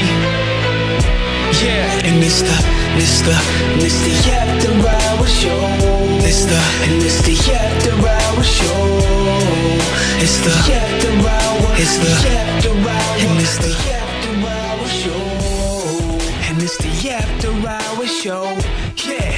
Hosted by Mark Hamill, coming to your live. Don't forget to subscribe. It's Omegle YouTube, and we loving y'all views. So grab a drink and sip booze, cause we be making big moves. I'm talking moves for the better, I'm talking tropical weather. A lot of changes gon' come, a lot of changes been made. It's 603's finest, it's your boy Renegade. Poetics, don't forget it, them haters are so pathetic. They envious and regret it, but they gotta respect it. Self-made, go and give your boy credit, cause I be grinding to get it. And all the shine is the carrots, I take what's mine, I ain't share it. Pass behind, I ain't fear it, that glass of wine with the spirit. Sunshine when you hear it, the crowd be cheering and yelling. It's the After Hour Show, blaring deep in your melon. It's the After Hour Show.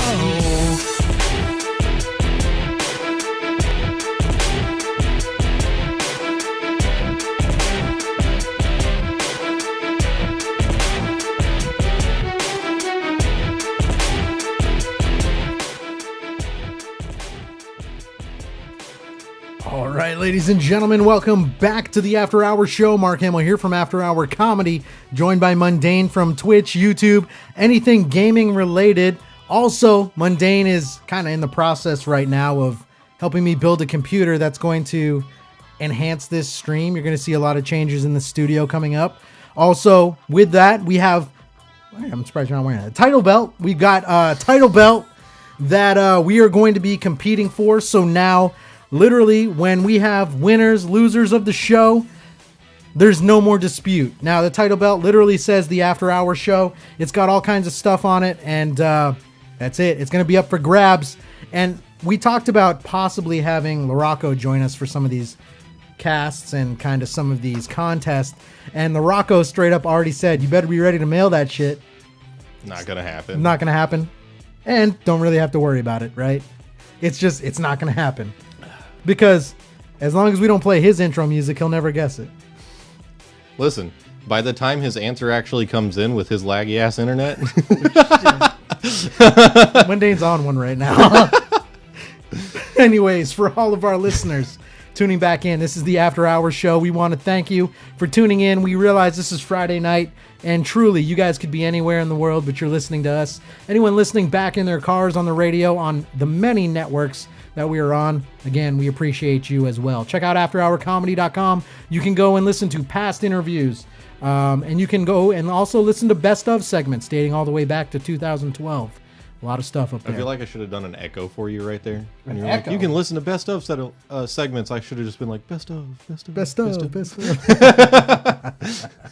All right. What we're going to be getting into now is we're going to talk paranormal. This is something we don't do a lot, but it is technically something that I truly love, is talking paranormal. So here we go. Let's get into it. We're going to actually go over to afterhourcomedy.com. All these videos are up there for all of you too. Phone lines are open, 407-536-9994, or Skype in at FM_studios.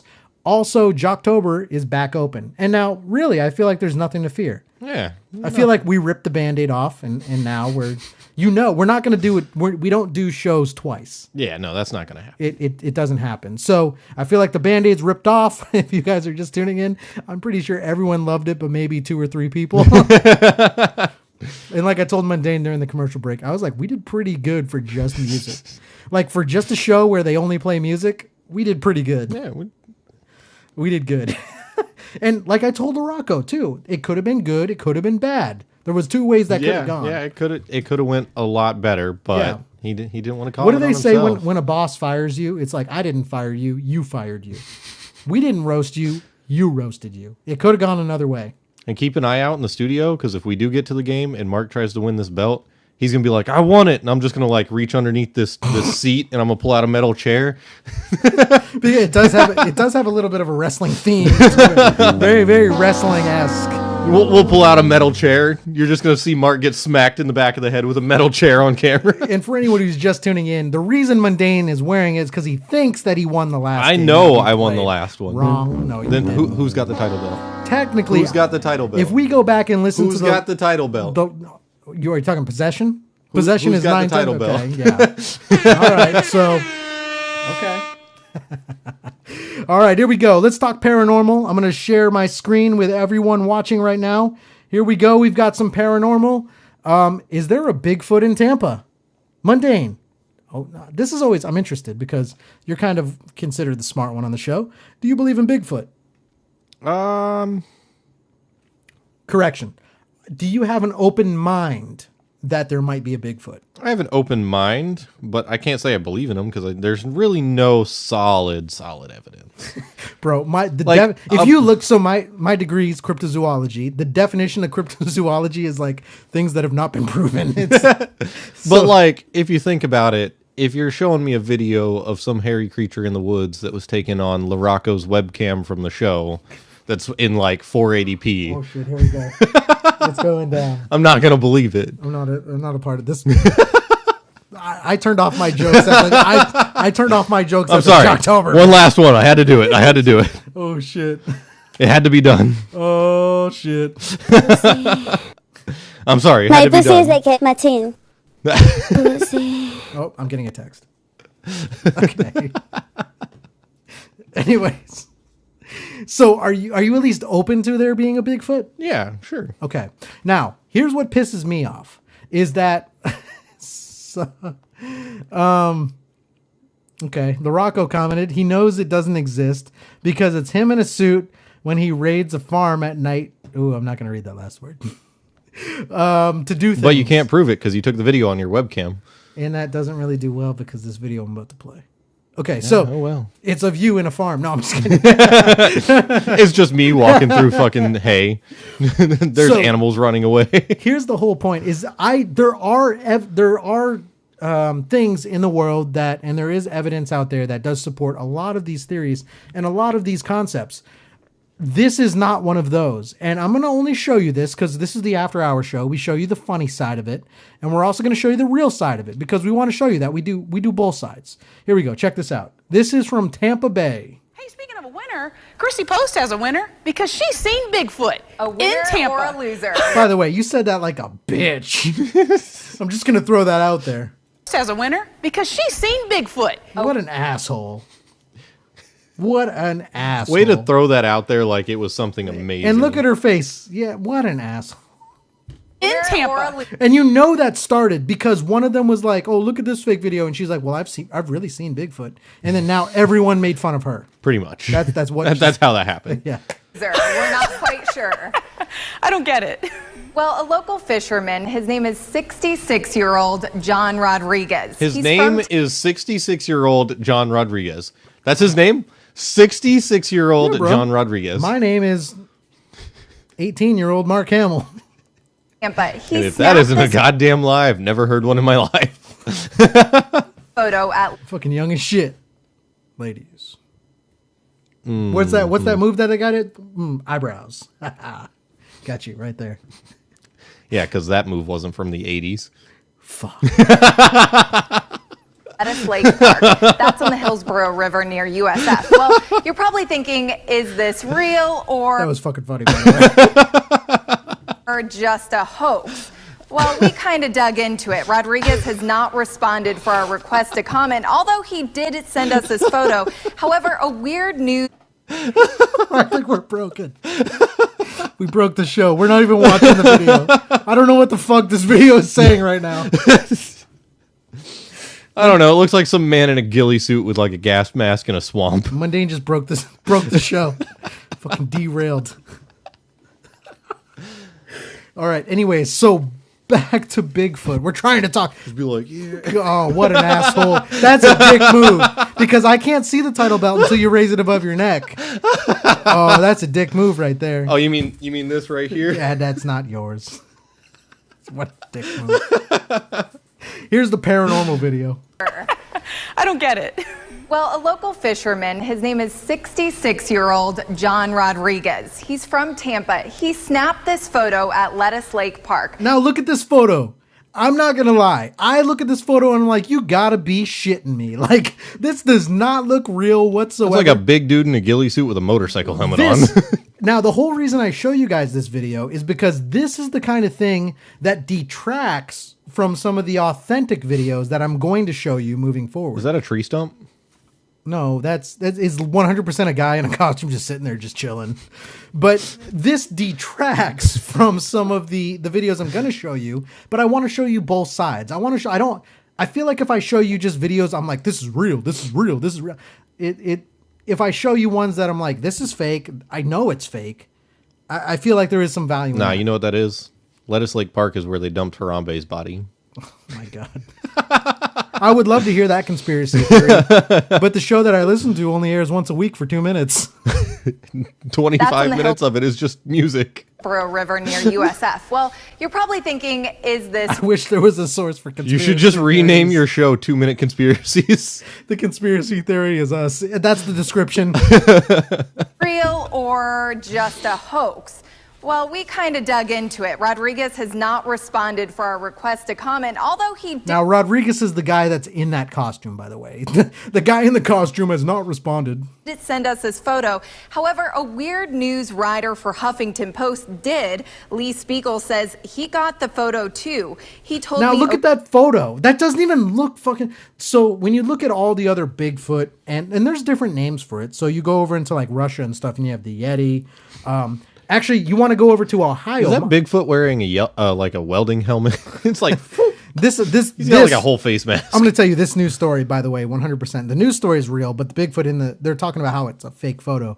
It is a fake photo. But when you look at Bigfoot, you have Bigfoot. Go over to Russia, you have Yeti. And then when you go actually in Ohio, they call in Bigfoot in Ohio, where my sister lives, which is actually a Bigfoot hotspot. They call it the Grassman. To the point where, like, when you go into certain small towns, there's literally restaurants that if you go down to sell Grassman shirts and stuff. If you go down to Mexico, it's El Chupacabra. No, that's different. That's different? That's different. Chupacabra is somewhat, that's like more of like a wolf thing that actually Is it really? Yeah, it's more of a wolf thing that will actually eat dogs. And it will eat dogs and farm animals. Okay, I didn't know that. Different, totally different. For the phone, he worked with a former FBI agent to look at the metadata. Now that shows when the picture was taken, the shutter speed. If you want to look, Chupacabra, when we talk about the dire wolf in a moment, the Chupacabra is more along those lines. Whether a flash was used or if Photoshop was used. Sure enough, it was photoshopped. Now, Spiegel says he confronted Rodriguez, who told him he only saved the photo through Photoshop. Now, whatever you believe, Spiegel says this may be a hoax, but Yes, his because all hope phones is that save photos to Photoshop. Every single phone on the market. It's like take the photo straight to Photoshop with it. Well, but they dove down. Yeah. soon we can figure out and believe that Bigfoot does live among us. Well, Now, I don't like the way this news. Okay, we get it. It's fake. Call them out. I believe that people that do report and try to submit fake things, they should be called out. But don't mock the entire fucking concept. Is what I'm getting at, because there are legitimate things. There's legitimate things out there. whatever you think. But Mayor Bob Buckhorn even gave his 2 cents about this picture. He says, I saw what Winter the Dolphin did for Clearwater. And the Rocco also says Chupa is known as goat sucker by definition. Like when you actually translate it, goat sucker supposed to be around the size of a dog and drains the animals of blood at night. So like I said, farm animals, it's not uncommon to see farm animals is really what you're looking at. But when we talk about a dire wolf, I think I'm going to introduce something to our audience right now that they've not heard of. People have heard of werewolves, but again, a dire wolf. So a werewolf, for a lot of people, probably not believable. A dire wolf, when I show you this video, I think a lot of people are going to believe it. And I think it's going to open a lot of people's mind. It's the in-between between a human, a werewolf, it's a dire wolf. And we're going to talk about that. And that's the realistic side I'm trying to bring you. I'm not trying to show you shit that's crazy outlandish. I'm not going to show you a fucking Bigfoot tap dancing on top of a ladder. I'm bringing you real shit. And we're going to talk about that. We got to get through this fake video first. You know what I have to say about LaRocco's comment? I don't want to know. He's contributing, man. We finally got him. He finally came out of the bathroom. You know, like when your daughter's crying and you have to, that Hershey's commercial. Remember when the girl is crying in her bedroom and the mom gives her a Hershey kiss and she comes out and eats it? We're luring him out, man. If only Camaria Cafe had good commentary like that. My name is Mark Hamill and I do not approve this message. I do not. Look, he's coming after me. I had to do it. Oh, well, that's between you two now. Just think what a Sasquatch could do for our tourism numbers. Well, if it fails. There is. So what she said, think about what Sasquatch could do for our tourism. Now, do you know there are certain villages where you have a Yeti, where you have a Bigfoot, where you have the Loch Ness Monster? Government-wise, the government will place individuals that are the specialists of this topic in every single village, and that is tourism. So cryptozoology is a tourist attraction. Like when Nessie is seen, you'll have a bunch of people go there to just check it out.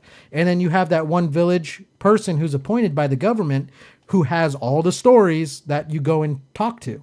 So having cryptids in your area actually does draw money to your county, your village, your state. There is something to that. That is more along the side of the fake side of things because they're trying to get money out of it. But yeah, LaRocco, I'm pretty sure bestiality isn't legal in any of the 50 states. He could fill in the offensive line for the Bucks. He had some good jokes there, but what do you think? I think it looks so real. When I first saw it, I was like, oh my goodness, it's Bigfoot. Forget about it. I can't They're believe usually that. Forget about it. Forget shown about from far it. away, blurry, but this one is different. It's close in focus. It looks more like an ape than Bigfoot. Or someone in a gorilla suit. And to LaRocco's comment, you have to look at Canadian news for more convincing Bigfoot footage. There is some truth to that, but it's also false. Because if you're only looking for quote-unquote Bigfoot, you don't know what you're talking about. Because like I said, even in Ohio is a hot spot, but they don't call it Bigfoot. They call it Grassman. So Grassman is the equivalent to Bigfoot, except for he's not reported to be as tall and all this. But there's different names, and you need to know those names. You have the skunkmen. So when you look at Florida, specifically, Florida is another hotspot, but you're looking at the skunkmen. And that's a Bigfoot, but for whatever reason, we call it a skunkman. So it's all the same. Chrissy Post was in a gorilla suit over the weekend. Anyways, I like how you threw that last dig. These two chicks hate each other, by the way. All right, now here we go. Let's talk about UFOs. Let's see this real quick. When we talk about this, Mundane, I'm going to show you. Let's get down to some of the footage that we actually have. This is a clip. Now, Mundane, UFOs.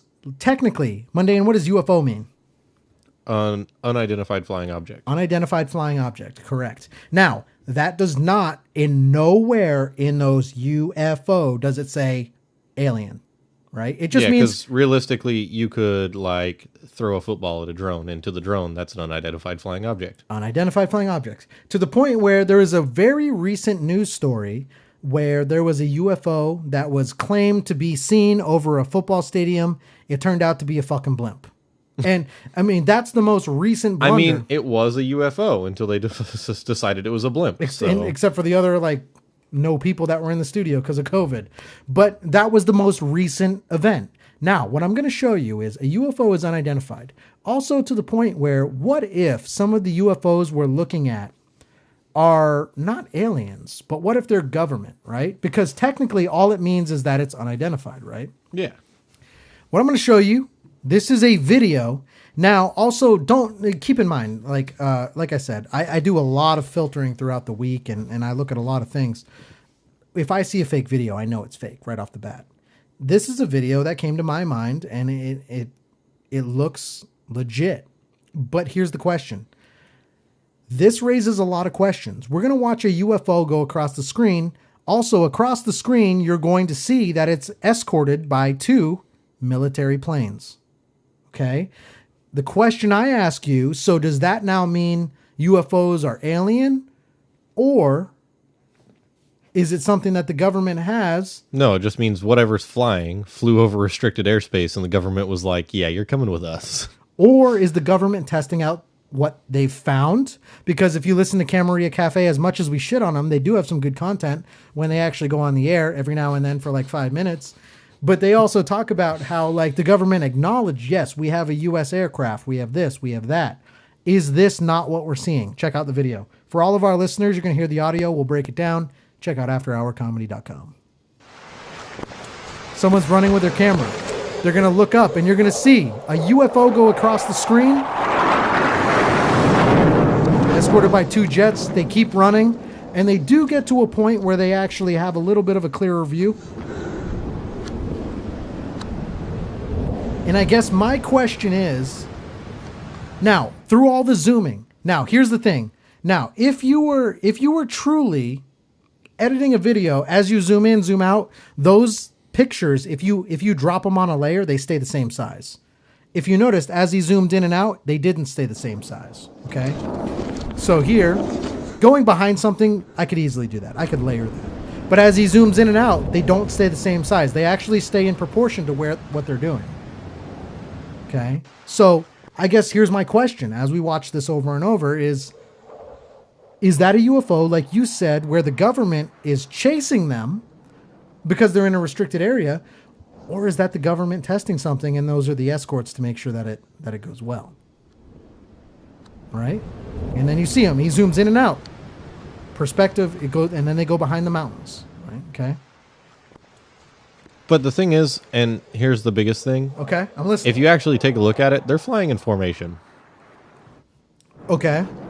So that's government, right? Yeah, because even if it was 3 fighter jets, there would still be 1 point and 2 in a V shape behind them. That's in formation.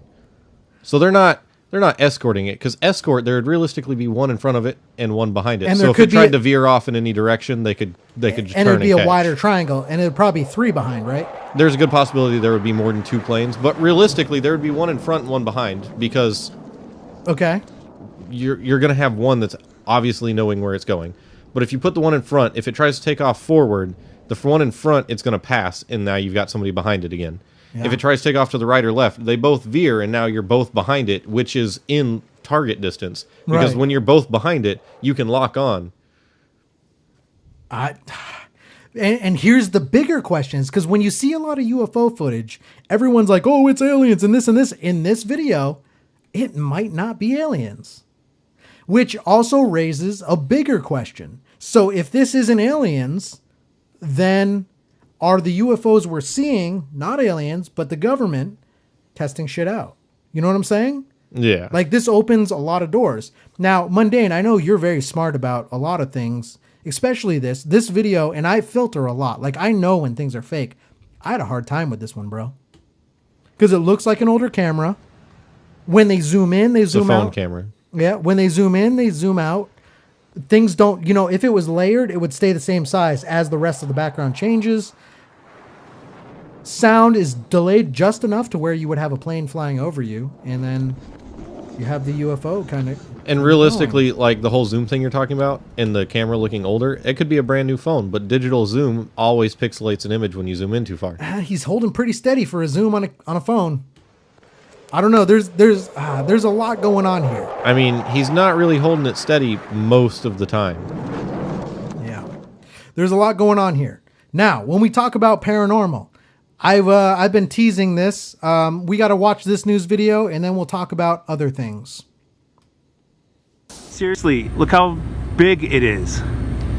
When we talk about Bigfoot, it's also known as Sasquatch, the Yeti, the Grassman, skunk ape. It's all those things. I don't think it is a human. I think it's a Sasquatch. It was a bluebird January morning here in the foothills of northeast Provo when a group of guys saw a figure on the mountain that looked like something they've never seen before. You can't just see something that's maybe a once-in-a-century discovery and go do your 9-to-5 job. You got to. Now let me break this down. What these people saw, they were sitting at the bottom of the lodge at whatever they were staying, and they saw something walking on a hill.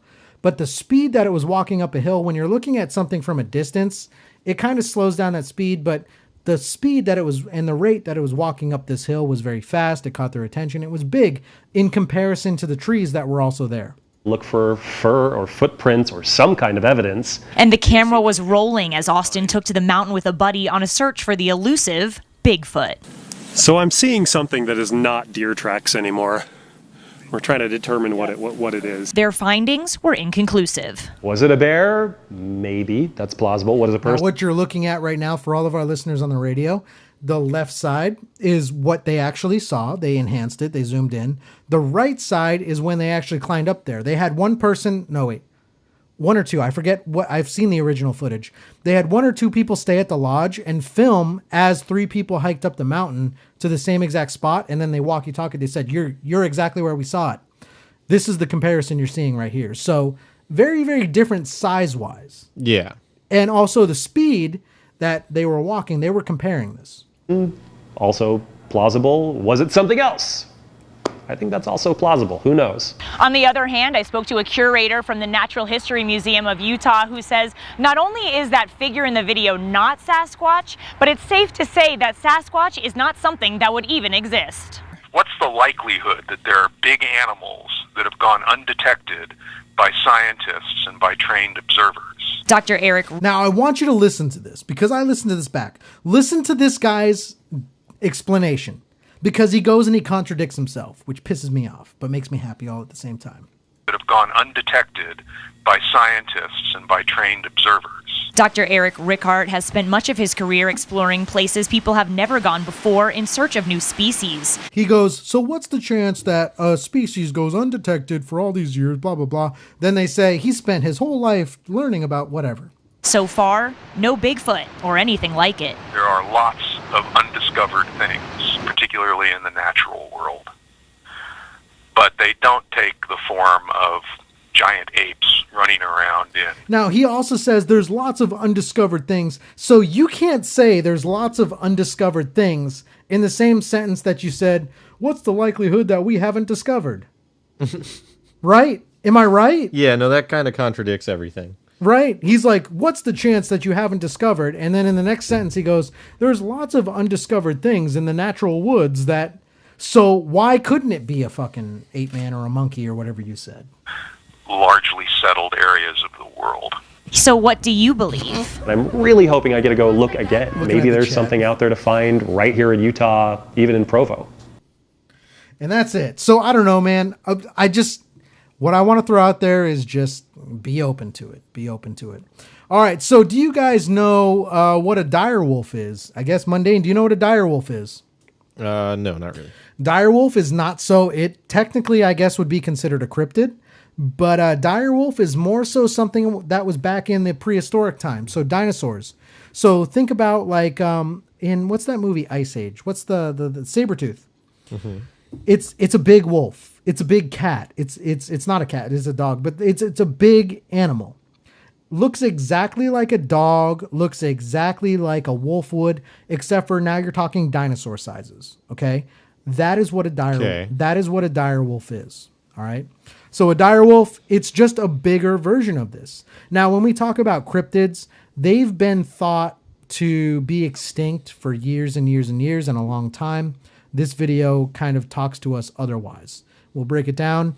What you're going to see is you're going to see a dog barking at something. What looks like nothing, it's going to stand up and it's going to kind of like fake juke the dog. And then the dog approaches and then it actually attacks the dog. Now, this is what we call a dire wolf. It's in between a werewolf. Now, this is from the States. I believe this is around the Ohio area, the mid states. This is something where some people have reported them to be called dogmen. Some people report them to be dire wolves.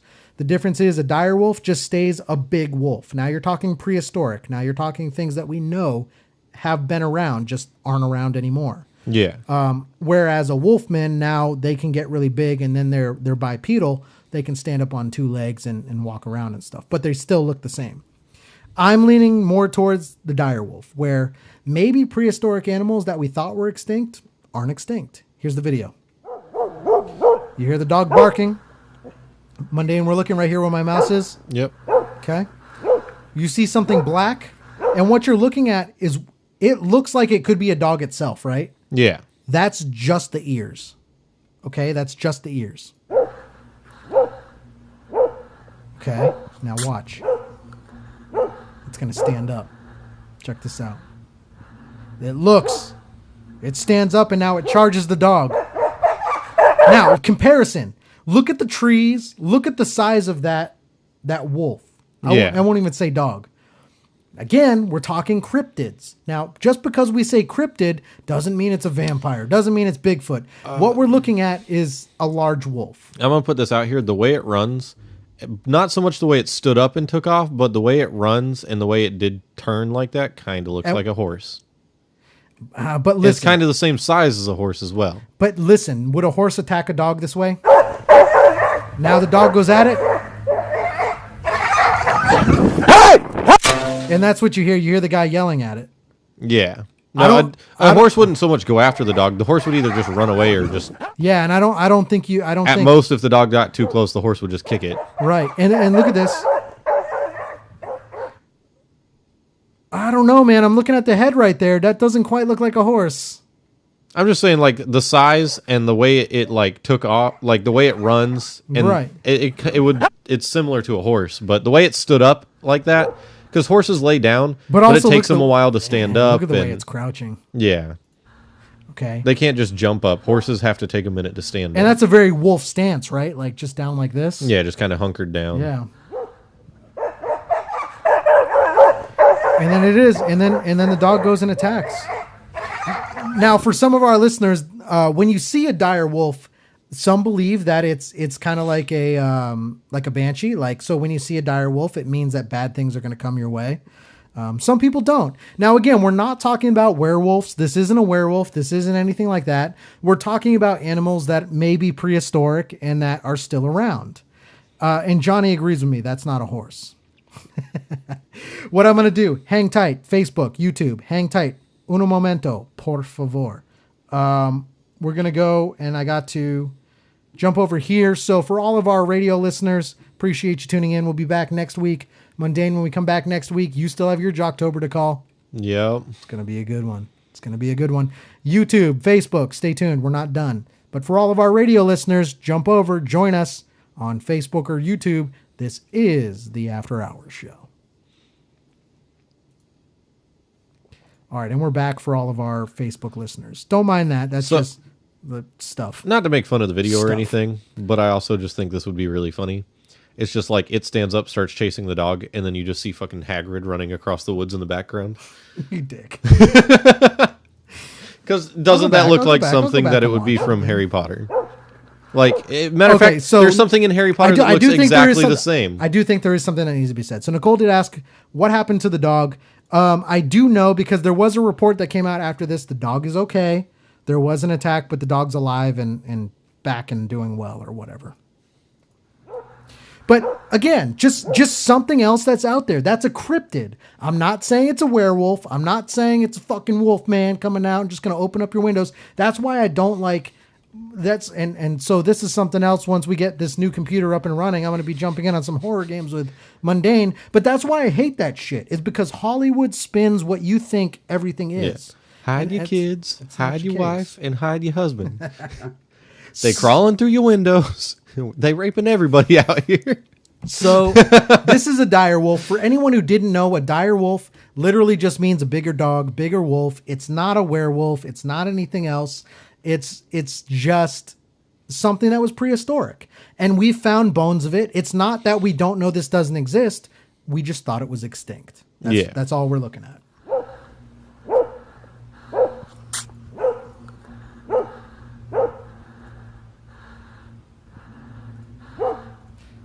All right, and then he jumps up.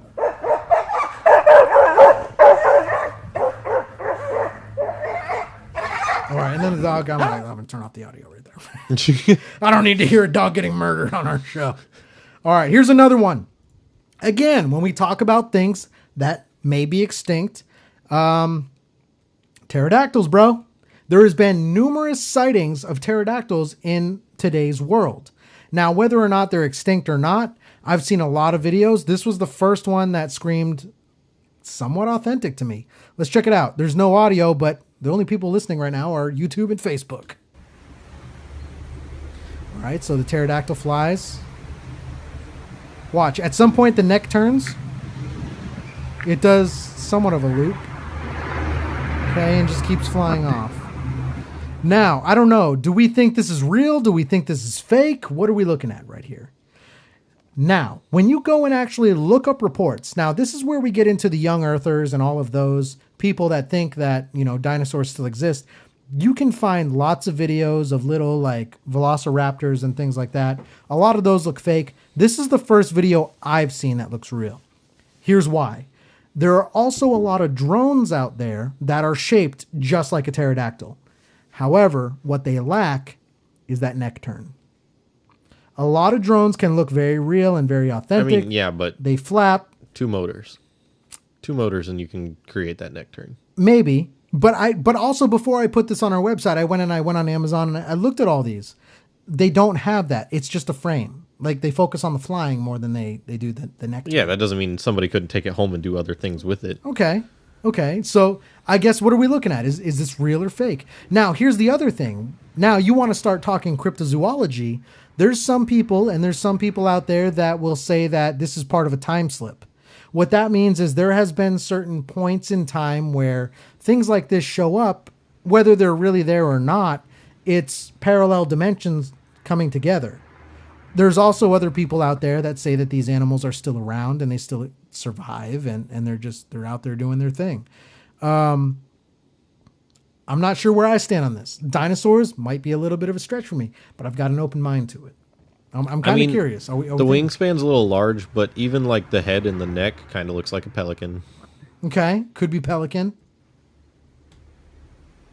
Because like pelicans can move their neck that way. They have the same type of like shape.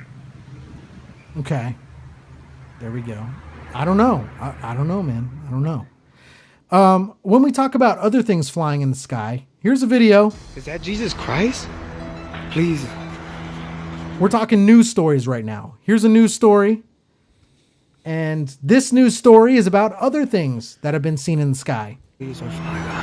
So right there, you see that flying in the sky? It looks like a person levitating. Now, there's also theories out there that, like, when you look at like Gandhi and some of the other people that are really enlightened, when you look back, not just things cryptozoology, not just things paranormal, in those books and those scrolls and all of that stuff, technically you can find writings of them being able to levitate. Now, what we're looking at is someone, or what looks like someone levitating. There's also stories out there that this is not someone, this is actually a UFO. Well, technically it's a UFO. We don't know what it is. But we're talking like alien-wise. Like some people will say that this is a spaceship and that's just the shape it is. Some people will say it's actually someone levitating. But here's a news story. Please, our Father God. Mom, es un hombre. Es un hombre. Now, this doesn't come in the States. Is that you? What is it? Pablo Morales was outside his house in Burbank, California when he saw something strange in the sky. The unidentified floating object looks like a person descending from the clouds. Is that Jesus Christ? And it does. Now, that's a jump, too. The first thing I'm going to do is, because it's moving so slow, Mundane is breaking down. He broke Mundane. The first thing I'm going to do, just as an investigator, the investigator in me, is I'm going to move towards that object. Because it's moving so slow, I want to be where it lands. Now, I might die. I don't know. I might completely die. You want to hear what I have to say about it? Yeah. Someone got curious and just filled up their blow-up doll with helium. Video. And that's what that is. It's it coming back down as it's leaking out. How fucking funny would that be? Like, you get to where it's going to land and it's just a blow-up doll. So, and it just goes... so you're the one who does it, and I'm the dick on the other end that's like, let me get there when it lands, and it's got its fucking mouth wide open. Like, it's just a blow-up doll. Glued a dildo in its face. Family, he thinks it's the second coming of Jesus. Telling his mother in Spanish, it looks like a man. Mom, es un hombre. Es un hombre. Pablo and his family watch as the object keeps descending closer and closer to their roof. As it sinks behind the house, Pablo... I mean, now it's getting a little thin. There was a certain cut right there where it looked really thin. I don't know about that. Asks the group if they think it is balloons. You don't think that's balloons? Blow-up doll. It is balloons. That's Mundane's blow-up doll. And next week, ladies and gentlemen, take a look at that couch because you're going to see a blow-up doll right next to Mundane. It hit like a tree and poked a little hole in it. Now it's slowly just dropping down. Literally, there will be a blow-up doll next to Mundane next week.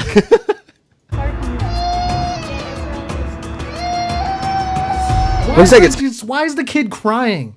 I hate when I watch videos like this and everyone's freaking out. Like, you don't know what it fucking is. Chill. The kid's like, I committed so many sins. If I ever go ghost hunting with anyone and they start crying, I'm gonna backhand them so hard.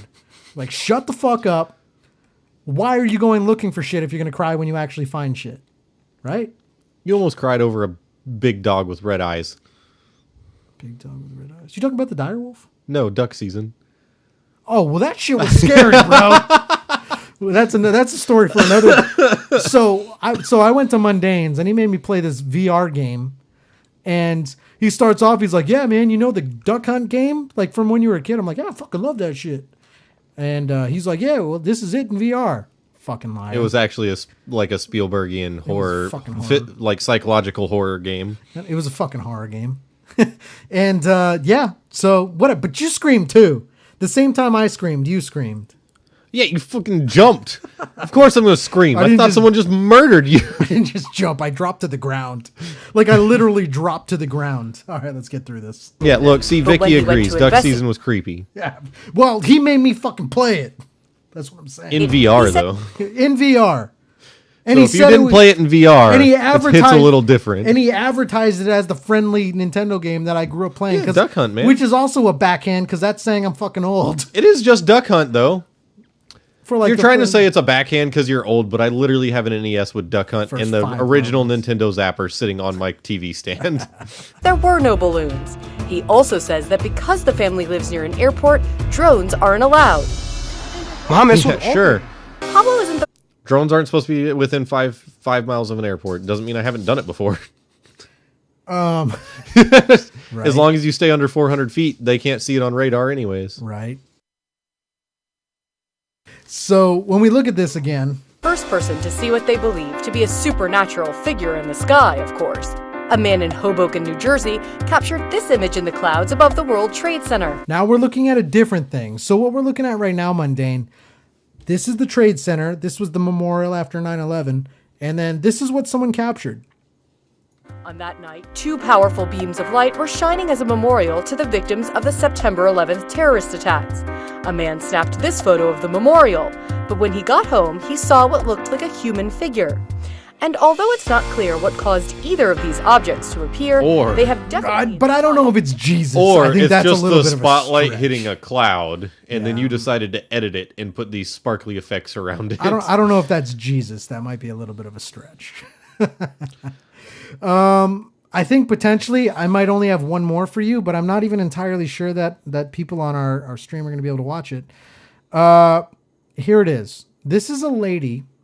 When we talk about things in the cloud, as far as Jesus and whatever you might believe in, this is a lady that's caught something. No one knows what it is. She looks up at the clouds and there's one circle where there is no rain, there's no dark clouds, and she sees something walking across the clouds. We see something walking across the clouds, and you can't see it very clearly. It's kind of like a shadow person, but they're walking. And I hope the people on our stream can see this clear enough.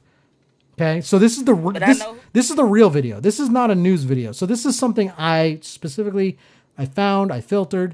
I'm gonna try to break it down as best I can. But I know who got all power. Okay, so Somebody she's talking. Say something. Look at that hole. Now, see that hole up there? I want you, Mundane. See where my mouse is? Yep. We're looking in this area right here. You're gonna see something materialize, and then you're gonna see it walk. Okay, it's gonna happen quick. And it might not be very clear, so everyone get close. In the sky. Look at that hole See right it? there in the sky. Hey, Lisa, how you doing? Did you see that, Mundane? Yeah, I saw it. Okay, let me go back for some of our viewers. How funny would a jump scare have been right there? Get real close, listen. Get real close, put on your headphones. Exorcist face. No, that's not going to happen. So right here, but you saw it, right? So when we kind of go back, it's going to materialize right here, and you're going to see it walk across. Sky. Look at that hole right Right there, in it the sky. materializes. And Hey, it's Lisa, walking. how you doing? Yeah, that could also just be like another Look at cloud that hole blowing in the by. sky. That's who got the power right there. Okay, but here's the big question is, I don't know. Right there in the sky.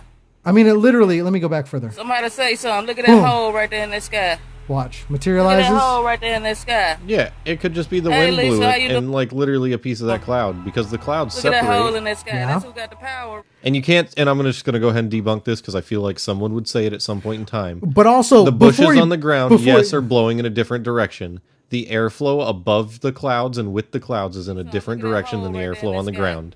That's why the higher up you get, the different you have different winds. That's how hurricanes happen and tornadoes and all that good What about crap. the dust on the road? Look at the dust on the road, though. Watch. When this car goes by, the dust goes the same way as the clouds. See car in the background on the road? Watch. You're going to see a car go by. Car goes by right about here. Car goes by. See the dust? It goes the same way as the clouds. It goes the same direction in that direction? No. It goes this way as the clouds. Yeah, and then the direction that the figure is walking, airflow above the clouds flows in a different direction than on the surface. Okay. Look, Vicky was even going to say something. I fucking knew it. Okay. Look at that hole right there in the sky. Hey, Lisa, how you doing? So we think this is fake. Yeah, I feel like it's just another cloud blowing by, and it's just a coincidence. And like I said, the clouds can move a different direction than the wind on the ground. So coincidence is kind of what we're gathering. Yep. Hey man, if that's what we decide on, that's what we decide on. I'm okay with that. I have no problem with that. All of these videos and actually a couple more are on afterhourcomedy.com. You're gonna have to go to page 15. So go. Sorry. When you go to afterhourcomedy.com, you're going to see our video player. Go to page 15. That's where I put all the paranormal videos. There's actually some things that we didn't have a chance to get to. Check it out. I highly encourage it. And again, everyone in the chat, everyone who tunes in every single Friday night, I was thinking about this, blows my mind because there's a lot of things you could be doing on a Friday night. And we truly appreciate you tuning in. And for everyone who wants to see me freak out in VR games, that's very, very soon, I feel like. Yeah. We're getting to it. We're literally before the show, Mundane was building the computer, building my new computer. Yep. Almost done. Literally just got to mount CPU cooler and put the power supply in when it finally shows up. Right? So when that shows up, we got it. Ladies and gentlemen, we appreciate you tuning in. And as always, throughout the week, check out afterhourcomedy.com. Got special guests. And Mundane, who is Taco Tony's girl, the one he always brags about? What? Taco Tony, when he's on the show, he's always like, someone Instagram me or whatever, Insta-Googled. I don't even remember her name because it's fake news. Kendra Lust. So we had Sarah J, who was a porn star. We had her on a couple weeks ago. I'm not satisfied with that. I'm going after Tony's girl. So we're working on it. We're working on getting Kendra Lust on the show, but I'm also working on a lot of voice actors. I'm working on a lot of other people too. So stay tuned. We will be back next week. As always, guys, this is the After Hours Show.